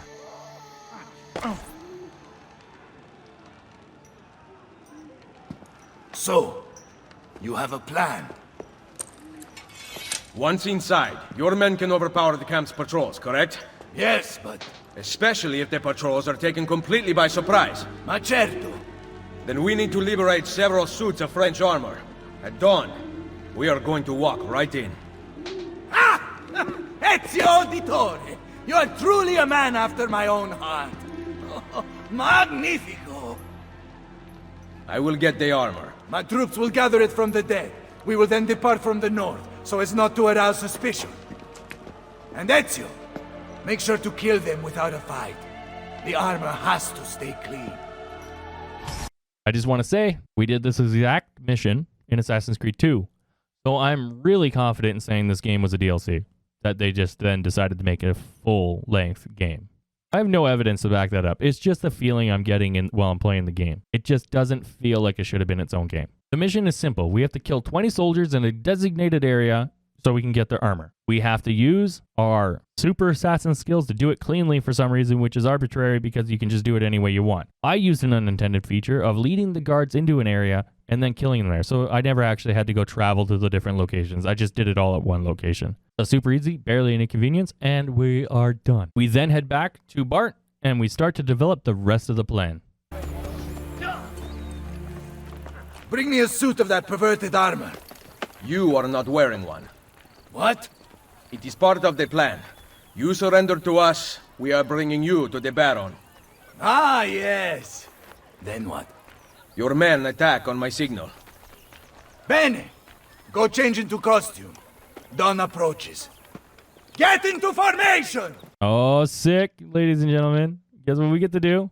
Another follow quest. But this time, we're following a massive platoon of people through a bunch of guards. And the fail state of this mission is absolutely don't get detected at all. And if one person dies, we fail. Annoyingly and boringly, this mission is what we have to do. It's so boring, in fact, that while doing this mission, I stopped to buy some stores so I can expand my franchise. Because this mission sucks. I don't know who designed the mission structure in this game and the thought that every mission should be a follow quest, but they need to be fired. Well, let's be honest, they probably don't work there anymore because Ubisoft's a junky company lately, but they need to be fired again. After starting 3 new businesses on this mission, we finally arrive at the French camp. To be honest, how the French camp is called a French camp, I will never know because this is an absolutely massive castle. It is a damn castle.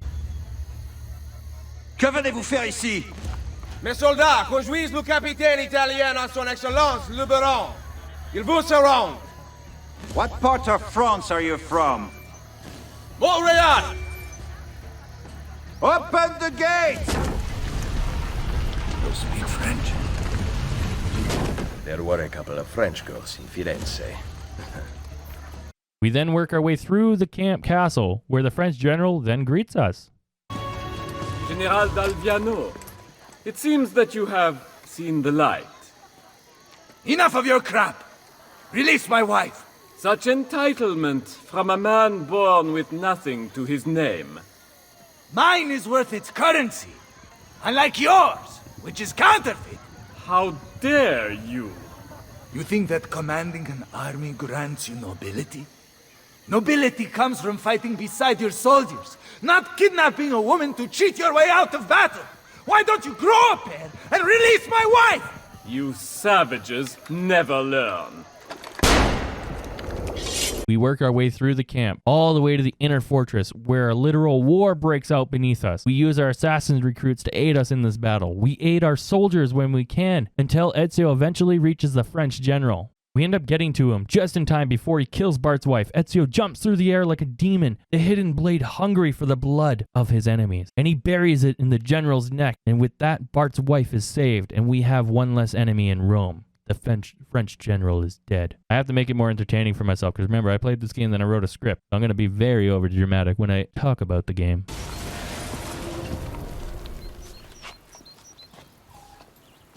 Pantasilea! Don't ever disappear again. I was lost without you. Really? But you rescued me. Ezio came up with a brilliant plan. I did not. It was all your husband's idea. It was? You are my prince. Now I better earn that title. You will. Thank you.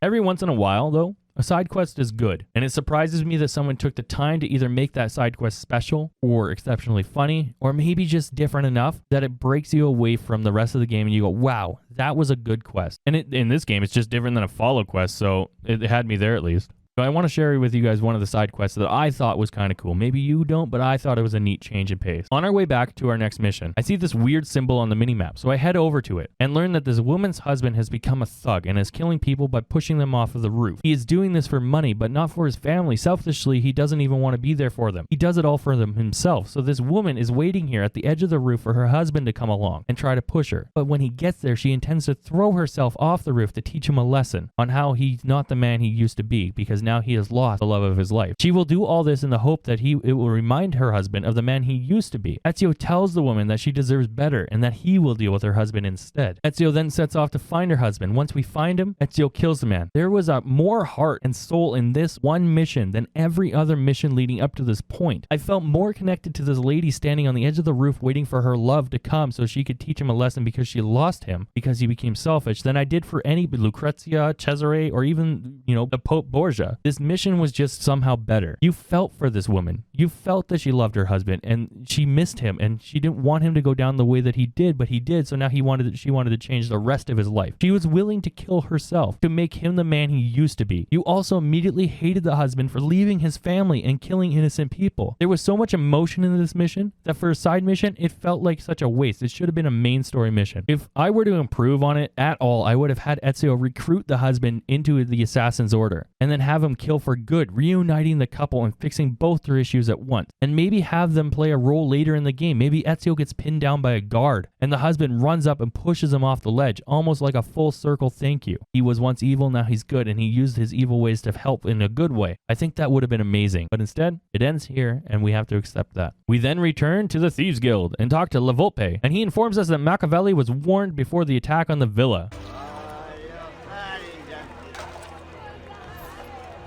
Buongiorno, Ezio. It is time to pay a visit to Lucrezia's lover, Pietro. I've sent my men out to find him.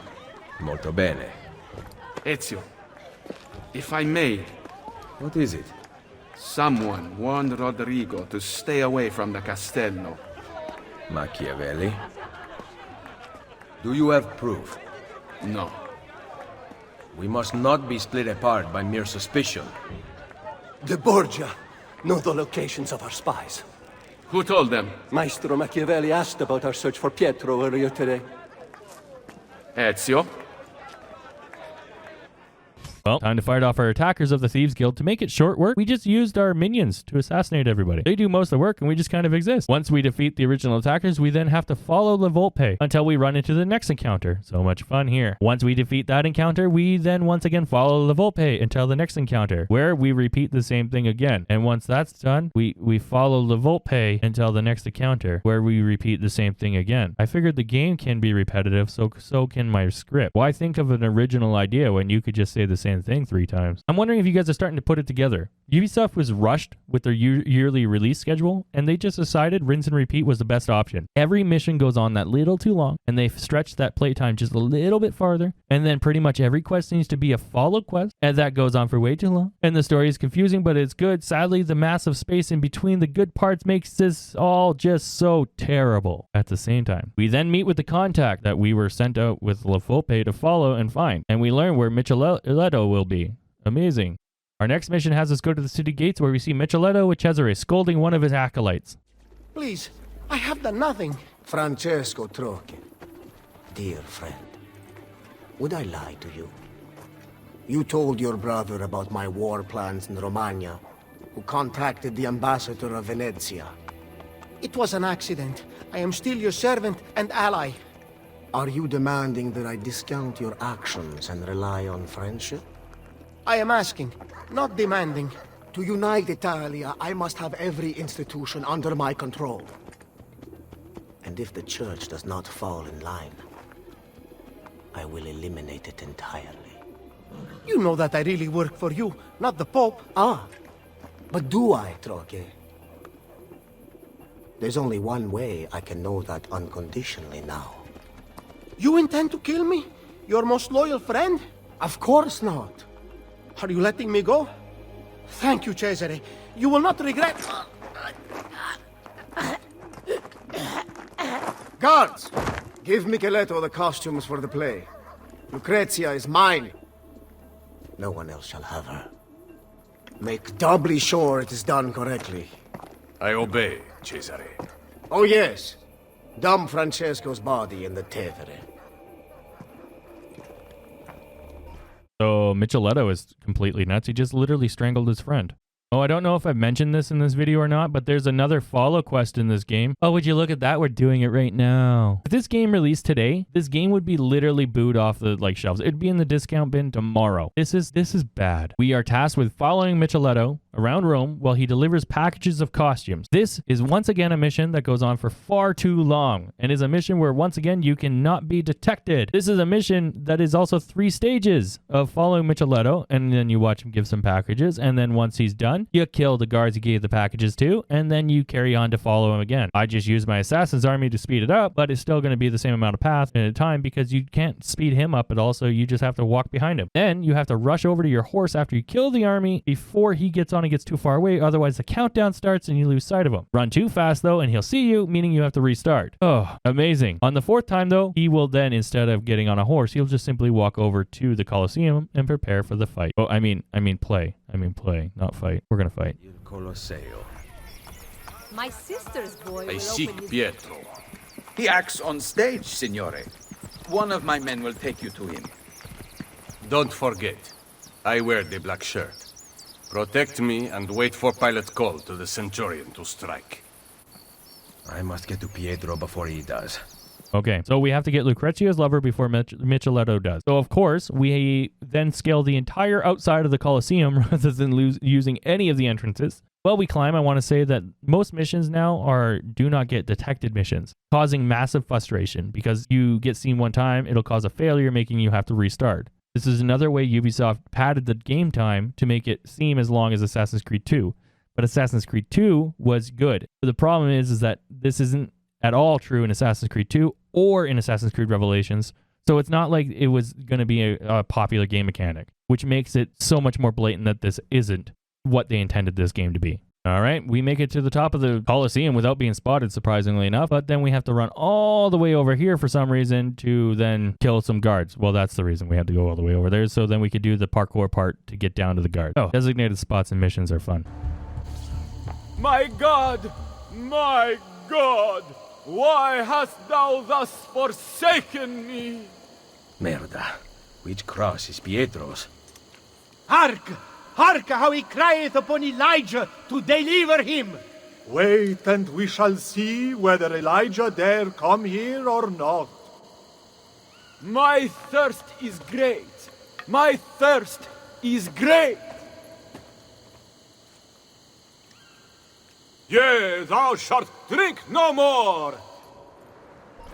Okay, so then we sneak across the top of the Colosseum and we kill the gunmen, which is not hard. They're on a set pass and they're pretty easy to protect. And you can stay relatively high and just use your throwing stars. Though, there is ample time to kill these guards, so also don't feel like you have to rush. Just enjoy the view and check out the scenery and listen to a bit of the play. It's all there for your entertainment. With the gunmen dead, Ezio then joins with the group of guards. While they look like guards, we just look like an assassin. But for some reason, no one comments on this. We then walk with the guards out to the play location. Once out on the stage, we have to then walk in a triangle pattern, stopping on the glowing marks on the ground. I found this super weird, like we don't even look like a guard. Yet none of the audience and none of the other guards that weren't in our little assassins group or any of the actors noticed. Not even Micheletto, who knows that we're here. It's just yet another one of those weird gaming moments where they just forego common sense for just straight up, we need it to work. If that centurion says that he is dead, him will I not deny.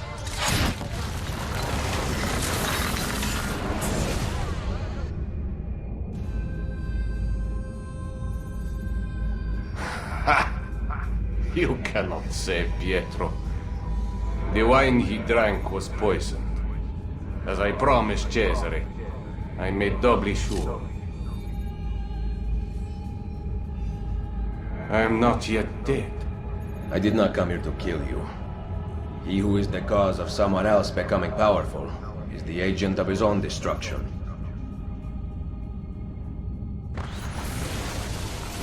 Just like in Assassin's Creed 2, where we were too late to save the Doge from poisoning, we were too late to save Pietro from poisoning.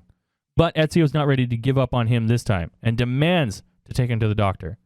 The way to do this mission faster is simply to run immediately as soon as you take control of the character and follow the scripted crowd out before the guards spawn. Then you don't have to deal with them. We take Pietro to the doctor, and then we get the doctor to help him. So there's a little pro tip from Mr. Flatfaceyt to you for this 12-year-old game. Now, at the beginning of the game, I told you to remember a guy who had one eye. Well, look who it is. He's back. Now, I'm all for callbacks, but when the story with this guy is so loose, like we saw him for like 3 seconds, it's hard to draw it together and not be like, huh? And in a minute, you will also see why. I'll explain it better in a second. So, we give chase. We chase down this one-eyed guy as he races through the city. Through the ruins. Guards are chasing us for some reason, but we chase him. I want to say the chasing is the same as following, it's just at different speeds. So once we capture him, we take a letter off him that literally says that he betrayed the villa.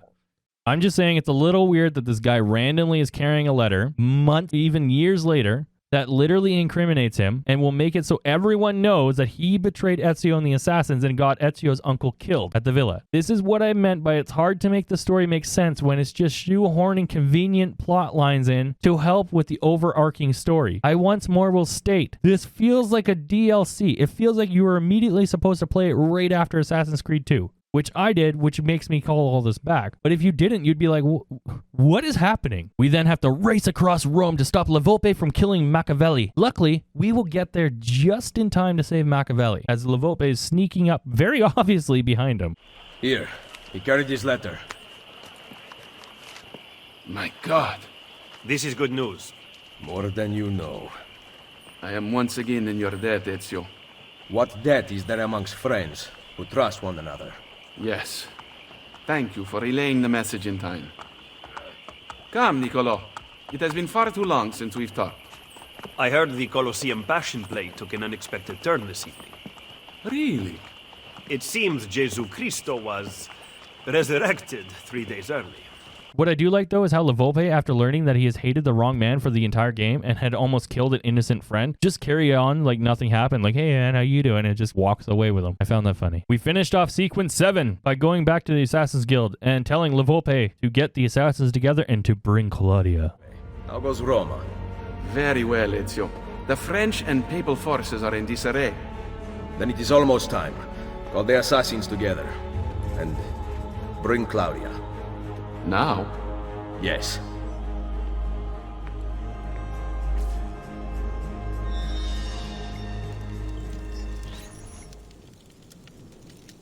La ashaya wakton mutlak, bel kulun mumkin. The wisdom of our creed is revealed through these words. We work in the dark to serve the light. We are assassins. Claudia, we here dedicate our lives to protecting the freedom of humanity. Mario, our father, the brother, once stood around this fire, fighting off the darkness. Now, I offer the choice to you. Join us.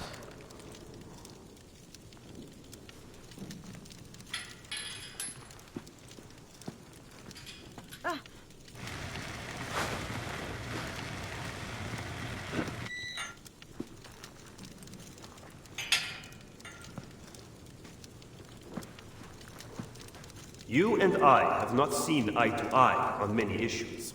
Niccolo! But you are exactly what the Order needed. You have led the charge against the Templars and rebuilt this Brotherhood. Now, we must put Ezio where he belongs. At the head of the assassins. Ezio Auditore da Firenze. You will now be known as Il Mentore, the guardian of our Order and our secrets.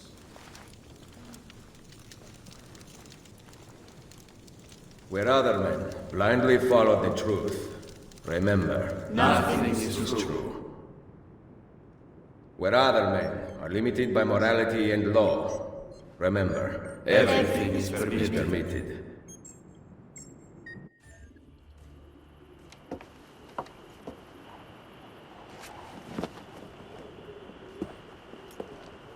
Why this sudden change of heart? I have always stood by you. I was the one who brought you to Roma, and the one who caused the explosion as you fled the Castello. The mercenari who protected you at Il Colosseo were mine as well. You just did not know it. Maestro Machiavelli! Cesare has returned to Roma alone! He rides for the Castel Sant'Angelo! Grazie. Well? The decision is yours, not mine. Niccolo, you better not stop telling me what you think. Why else would I seek the opinion of my most trusted advisor? Go kill them, Mentore.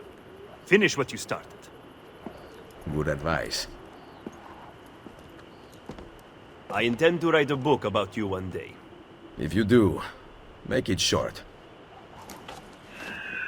I actually really like that cutscene. The cutscenes in this game are amazing, and the acting is amazing, and graphically the cutscenes are great for its age, but god damn, I wish the story held up to this, as well as the gameplay for that matter. Oh, I have been doing the Leonardo missions as like side quests. We're not really going to show you guys them, but I want to show you this one because this one is by far my favorite mission in the game other than the lady earlier. And if there was more missions like this, I would have been over the moon and been preaching this game's praises from the rooftops. Also, earlier in this video, I said if we got to ever use these war machines against Cesare in like some monumental fight or battle, that it would be amazing. So now you'll get to understand what I meant by that, because this is just, it's a fun mission. So when you're doing the Leonardo missions, first, you have to kill a Templar overseer to get the location of the blueprint and where the actual war machine is being held. In this one, the overseer is actually really close to the mission start point, so we easily dispatch him using our assassin minions, and we take care of him like easy work. It's like super easy. You then will just simply head off to the actual part, and all these parts are in instances. You just head to the city gate that it designates, exit the city gate, and you'll end up in an instance world where you're going to only be focused on this. You don't have to worry about any of the other stuff. Once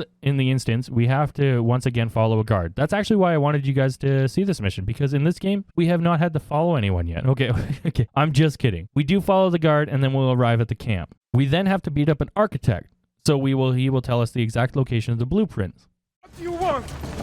Where are the plans for the weapon? On the table, at the opposite end of the fortress. The device itself? I am not sure, but you need 3 people to work it. Come with me, then. No, we captured 3 soldiers. They are in a cell across from the plans. They will help you. Ben. Okay, so now that we have to sneak over to the blueprints while remaining undetected. This is easy enough. It's just, as the architect said, the blueprints are on the table. So we burn them and carry on to freeing the prisoners. Once the blueprints are destroyed, we travel a short distance to where we free the prisoners and get them to show us where the actual war machine is being stored. Where is Da Vinci's machine? Follow us. They have hidden the path, but we discovered the entrance.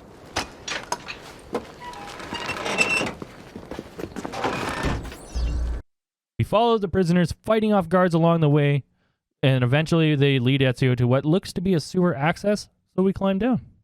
Once inside the sewer area, well, that's what I'm going to call it, we have to do so many parkour puzzles to open doors for the prisoners so they can get through. This mission part is not hard by any means, it's just late in the game in the relentless follow and door chase missions as well as the long, very long parkour missions, you start to just feel tired. Once again though, this is not why I wanted to show you this mission. That part's coming up here in a second. I also want to state that this is not at all the case in Revelations either, so just pay attention for that review in 2 weeks. Alright, here comes my favorite part.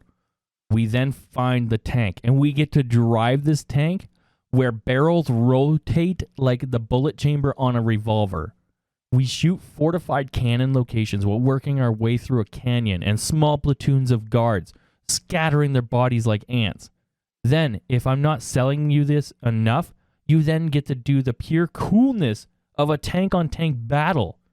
You versus another tank that also has revolving cannons, where you destroy it. And if that doesn't sell you on it, what about a 2-on-1 tank battle in the middle of a fortified area with cannons on top of towers, where you shoot and you splinter the wood off these cannons, destroying them bit by bit until eventually you win? I hope that sold it to you, because this was a freaking good quest. But then, what makes it sad is that Ezio destroys the tank.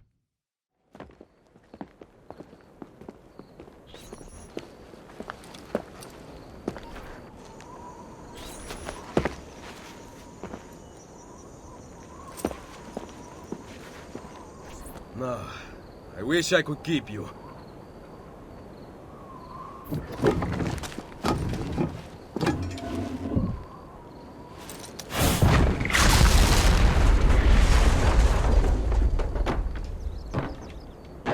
Like in every other mission, rather than keeping this amazing piece of equipment that could easily turn the tides of battle against the Borgia, we destroy it.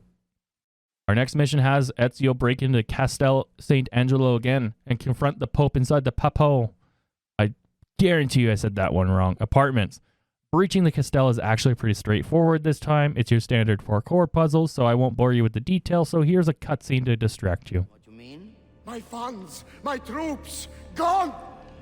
Financial difficulties strike all of us, even those with an army. You intend to give me money? No, I do not. Then I will use the piece of Eden to get what I want. Your help is not necessary.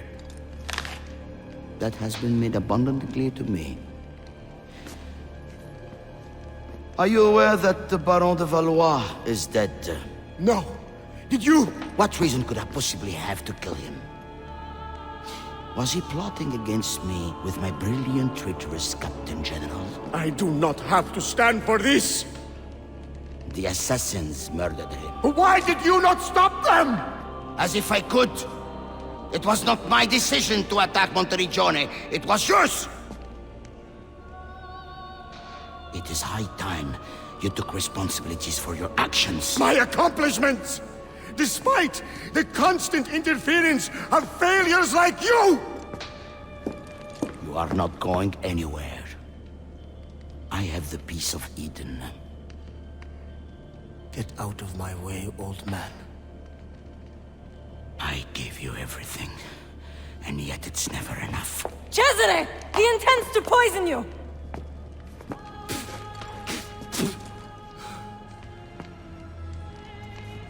You would not listen to reason. Father, do you not see? I control all of this! If I want to live, I live. If I want to take, I take. If I want you to die, you die! Where is the piece of Eden? Stop! I know where it is! And you did not tell me he had taken it? Cesare, it's me, your queen. You are my sister, nothing more. Where is it? You never loved me? Where is the apple? Tell me! Tell me! If that Pope's dead and we didn't kill him after all the trouble he caused in Assassin's Creed 2, I'm gonna be pissed.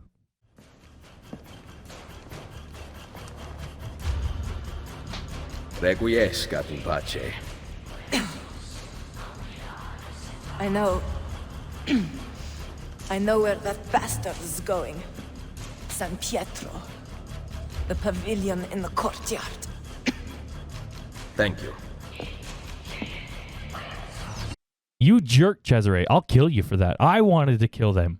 That guy caused me so much problems in the second game, running away from me 4 times, blowing people up. I should have killed him. So now it's a race across Rome to get to the location of the apple. Cesare, a whiny, spoiled rich kid, versus a trained assassin who is constantly running and climbing and using his physical prowess. Who will win? We actually run into Cesare before we leave the Castel, but Cesare throws a little fit and locks Ezio behind some, bars, so we have to take a super elaborate path, of course. Assassino! Cazzo. I will come for you later. Racing through the city, we are chased by the fast guards, and this is a great time for me to address the fast guards. I mentioned it earlier that they become a big problem, and here is where you start to feel it. You can see at the top, this is a timed event, and if you have played the game, you would know that these fast guards will dodge your attacks over and over, dragging out fights, so your only option really is to run when it's a timed event. But in there lays the problem. The faster you run, the faster they are. The more you try to get away, the faster they are. They will just come up to you and simply hit you. And that slows you down, which means that your time's still going, but you're slowed down. Now, this is not a game-breaking thing, but it's incredibly annoying that within a timed event, I have to deal with this weird mechanic of being stabbed and frozen. It's the same reason I didn't like CSGO. I didn't like getting shot and then I couldn't turn or run away. I was just stuck there. So, continuing on. We arrive at St. Pietro and go to the marked point ending the chase sequence. Now, I don't say this too often, and I don't say this to offend anyone, but Ezio then heads over to the giant acorn thing and retrieves the apple. I don't know what the heck this thing is, but that's what I'm calling it. It's a giant acorn. If that upsets you, I'm sorry. I'm sorry.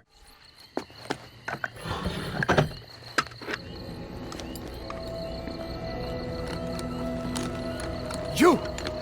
Looking for this. It ends now, Assassino. My sword will take your life. Guards!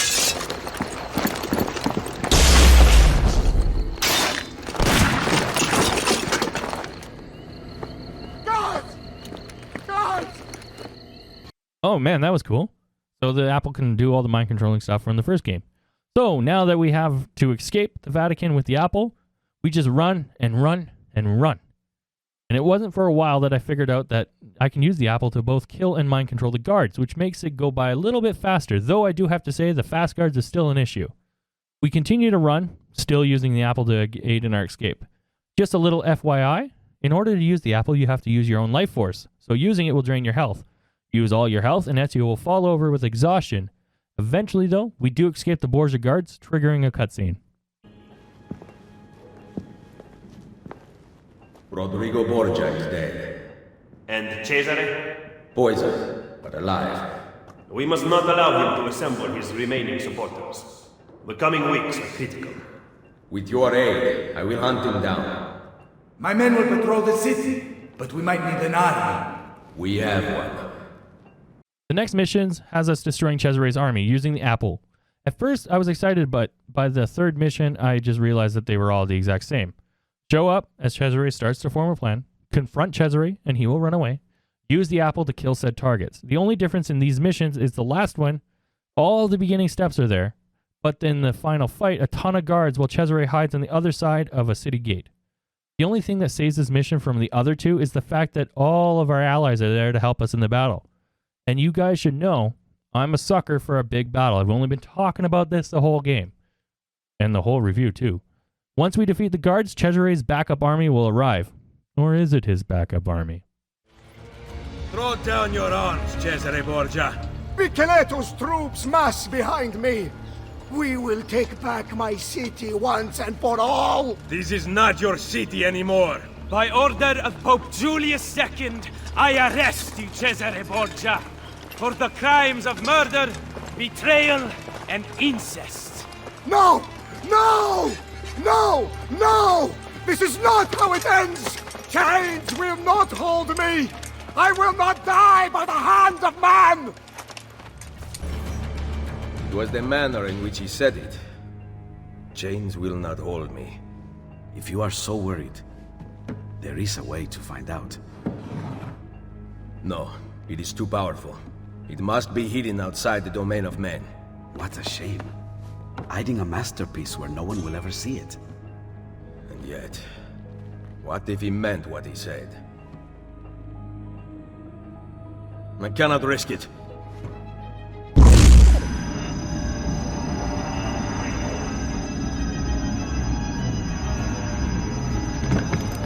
Cesare was right. I have to leave.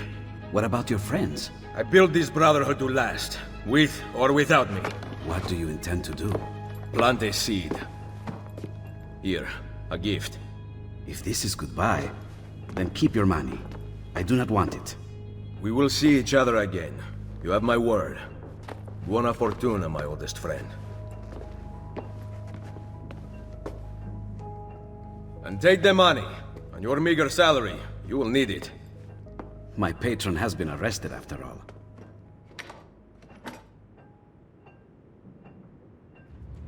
The next mission starts immediately with us on the scene from the beginning of the game. We then get to ride on horseback throughout the battlefield while cannonballs rain upon us like comets from hell itself. The world is on fire and the air scorched with the smell of death. We ride until our horse is struck by a cannonball, and we then have to fight our way through the burning city as the two warring armies fight. Sounds pretty cool, right? Ezio fights guard after guard from both of the warring factions, one Borgia and the other the French, until we eventually arrive upon a burning siege tower. Bent on destroying Cesare, Ezio climbs the tower that is on flames, the flames licking his feet, the smoke filling his lungs. Once at the top, he does a leap of faith as the tower, weakened by the heat of the fire, collapses behind him. Ezio then continues his journey through this war-torn city, ever closer to Cesare. We eventually find Cesare on the top of the wall ramparts. The end is near. Ezio once again climbs the siege tower, though this time it's not on fire. He has to watch out for the falling bodies of his enemies. Once at the top, he has to kill the guards before chasing Cesare across the ramparts. Cesare! The walls surround you! There is nowhere to run! Come then, Ezio! While we fight, Cesare screams about how he cannot be killed by a mortal man, and he is the best fighter on the planet. Okay, let's talk about this fight. Though getting to it was stunning and actually a lot of fun, this fight is boring. It consists of 3 stages, where you fight the guards that come to Cesare's aid. Then you do the quick time event, where you will cut off a piece of Cesare's armor. Rinse and repeat. Once you do this 3 times, you will get a cutscene.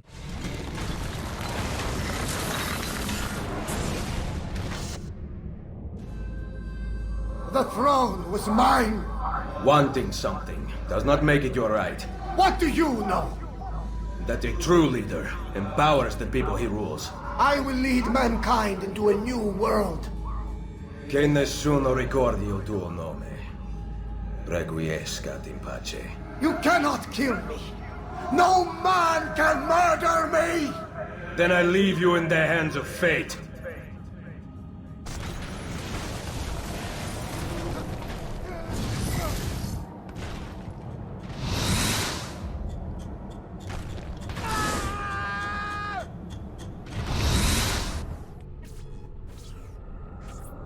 The throne was mine. What do you know? I will lead mankind into a new world.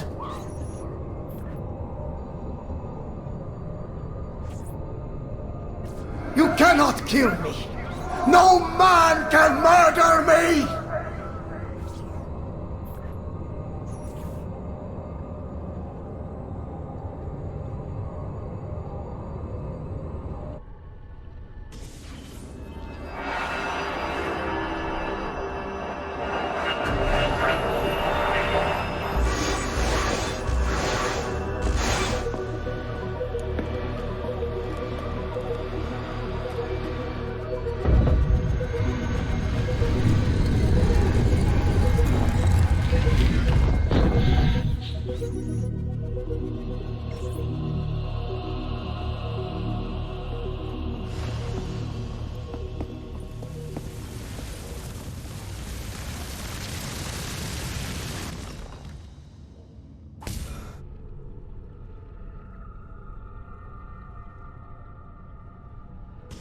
We've got it.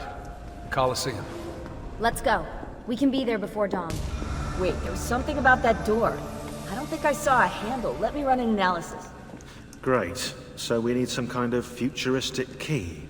It seems to open with a verbally triggered mechanism. I've never seen anything like it. You mean it needs a password? Try humming Beethoven's Fifth. Damn European power grid. Now we can't scan Ezio's memories to find the password.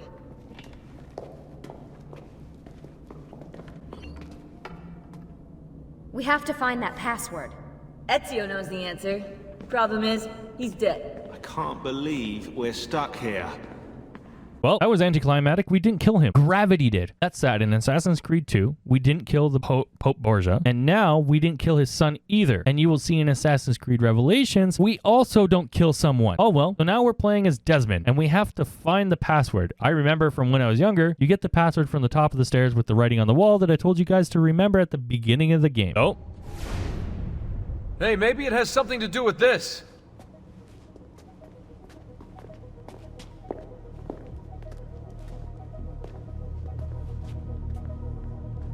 Symbol matches the one on the door to the vault. 1419, 1420, 1421. What if they aren't dates? 1419, 1420. Oh my god. What? God! Tell us already! I am! The Tetragrammaton, the 72 names of God. You see?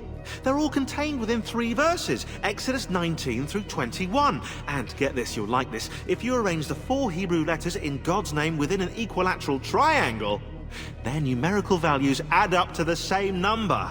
72. Are you absolutely sure about this? That's kind of why I'm saying it out loud, Rebecca, yeah, but I haven't got to the kicker yet.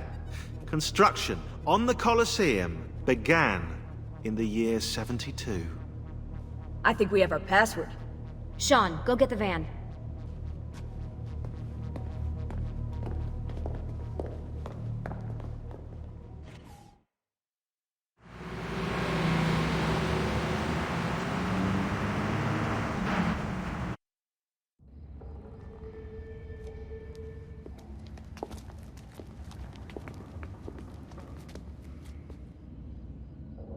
Deja vu. I bet. Let's go. Whoa, what about us, eh? You might actually need a historian down there. Sean's right. That tunnel should lead under Capitoline Hill. I'll help them find another entrance. Be careful, Desmond. I'll drive. Ah, yeah, nice try. I've seen your car.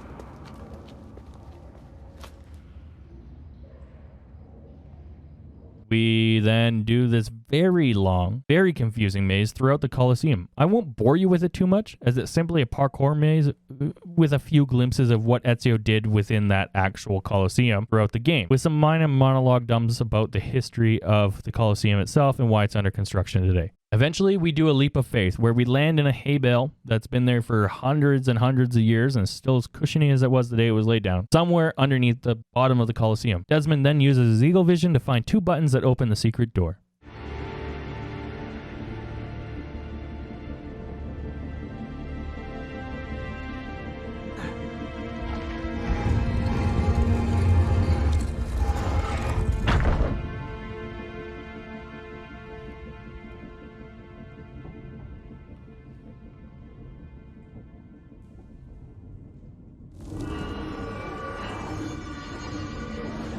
We commit to this space the epilogue of our ending. Let it be found by he who is deemed worthy. Let it guide him. Let it shape his path forward. Let it save the world we leave behind. Who are you? Okay, that was cool. I like Juno. We do another parkour puzzle and repeat the eagle vision part, and then we open a door. After Juno talks, we go through the secret door and end up at the bottom of what looks to be an old well. Desmond, of course, climbs to the top just in time to open the door for Lucy and the gang. This is the style of video game trope that always bothers me. I have to do a super elaborate route just to arrive there at the same time as our companions who took a very much simpler route. Uncharted was a great example of this. Anyway, we'll play that game another day. Let's let our friends in. Roman ruins. Now, supposedly, this church was built on top of the ancient temple of Juno. I like the ceiling. Do you? You like the ceiling? Oh, you are a fascinating travelling companion.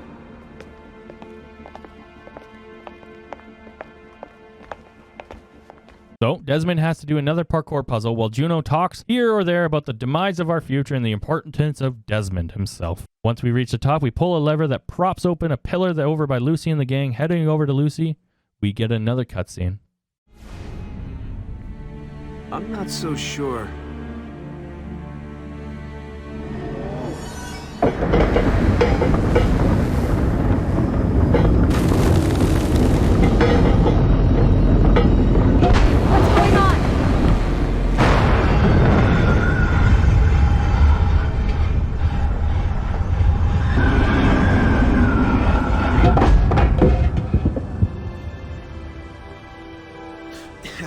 If you want to kill us, mate, you're going to have to try a little harder than that. We're here.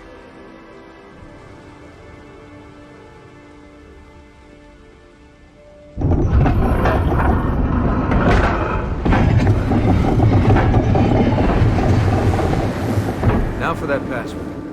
If Sean's right, that is. I'm always right. About that dead end. That never happened. I was misquoted. I didn't like Sean at first, but now he's kind of growing on me like a fungus. You know, he's alright, I guess. Arriving at the big door, we once again get a cutscene. Do you think it speaks English? Just say it. Okay. 72.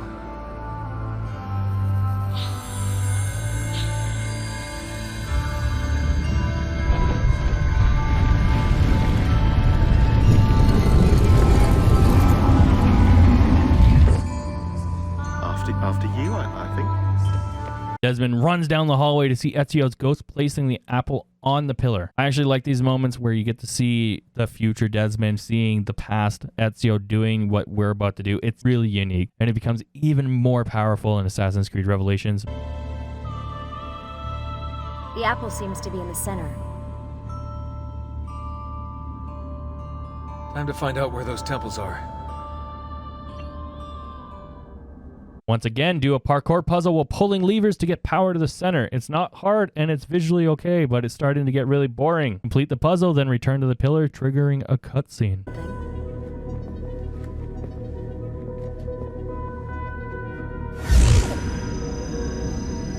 You sure you asked it the right thing? I know this. I know that symbol. That's a Phrygian cap. It stands for freedom, and that's a Masonic eye. Now those two come together in only one place. What's happening? I can't move. Your DNA communes with the apple. You have activated it. Let me go! On the 72nd day before the moment of awakening, you, birthed from our loins and the loins of our enemies, the end and the beginning, whom we abhor and honor, the final journey commences. There is one who would accompany you through the gate. She lies not within our sight. The cross darkens the horizon. What are you doing? The path must be opened. You cannot escape your part in this. The scales shall be balanced.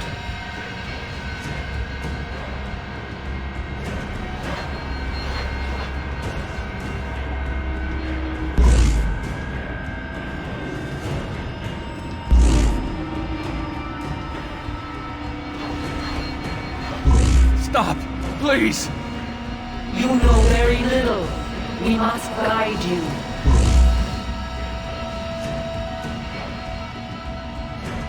Cease your struggle.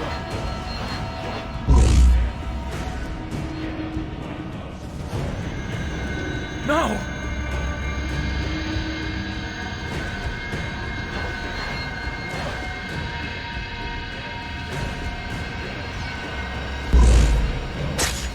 It is done. The way lies all before you. Only she remains to be found. Awaken the sixth. Go, alone!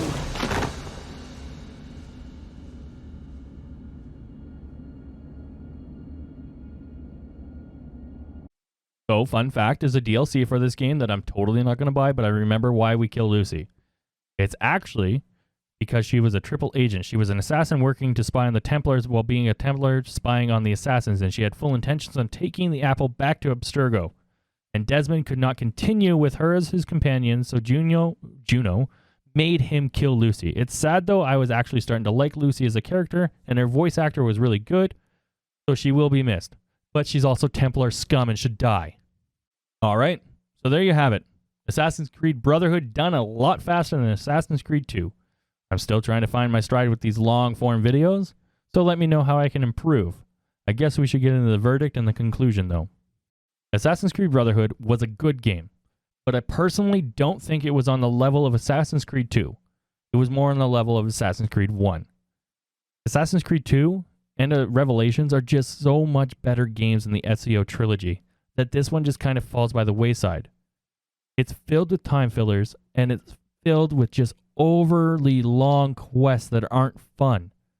The game is riddled with follow quests. My biggest problem in video games ever is follow quests. Go watch my Destroy All Humans to see a follow quest done right. I also remember playing through Brotherhood when I was younger and getting bored of it many times because of all the follow quests.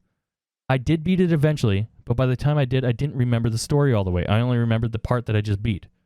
So it was nice to replay the game today to see that it does a 100% match my exact problems I had with it back in the day. So I'll give my verdict. In the As I Remember series, we go back and play games from my childhood or yours and rank them on a scale of 1 to 5. 1 being the game is nothing like I remembered, and 5 being it's everything like I remembered. We are not ranking or reviewing the game, though we may talk about the different issues, the different problems, and the exact mission structure. These do not affect my rankings. This is a review of my memory of the game, not of the game of itself. So, with that being said, I give Assassin's Creed Brotherhood a 4 out of 5. Assassin's Creed Brotherhood was pretty much as I remembered it. It was incredibly subpar. It was always felt like a DLC, and I remembered the follow quest. I remembered so little of the game that I remembered the location of a random thing on a wall today rather than any of the other story. And even writing the script and rereading it to you, I don't remember a lot of what I did in this game. I remember being on the missile boat, but I don't remember what I did before that. I remember using the Gatling gun and doing the terrible horse-drawn carriage mission for Leonardo, but I don't remember what I did before that. And that's what this game isn't good at. It's not rememberable, and that's where these reviews scores kind of get a little confusing. A 4 out of 5 sounds like a good thing. But when the game in its own note, like its own form, is a negative, a 4 out of 5 is a bad thing. Okay, a 4 out of 5 means it's as terrible as I remember it. And that's what it is. It's as terrible as I remember it.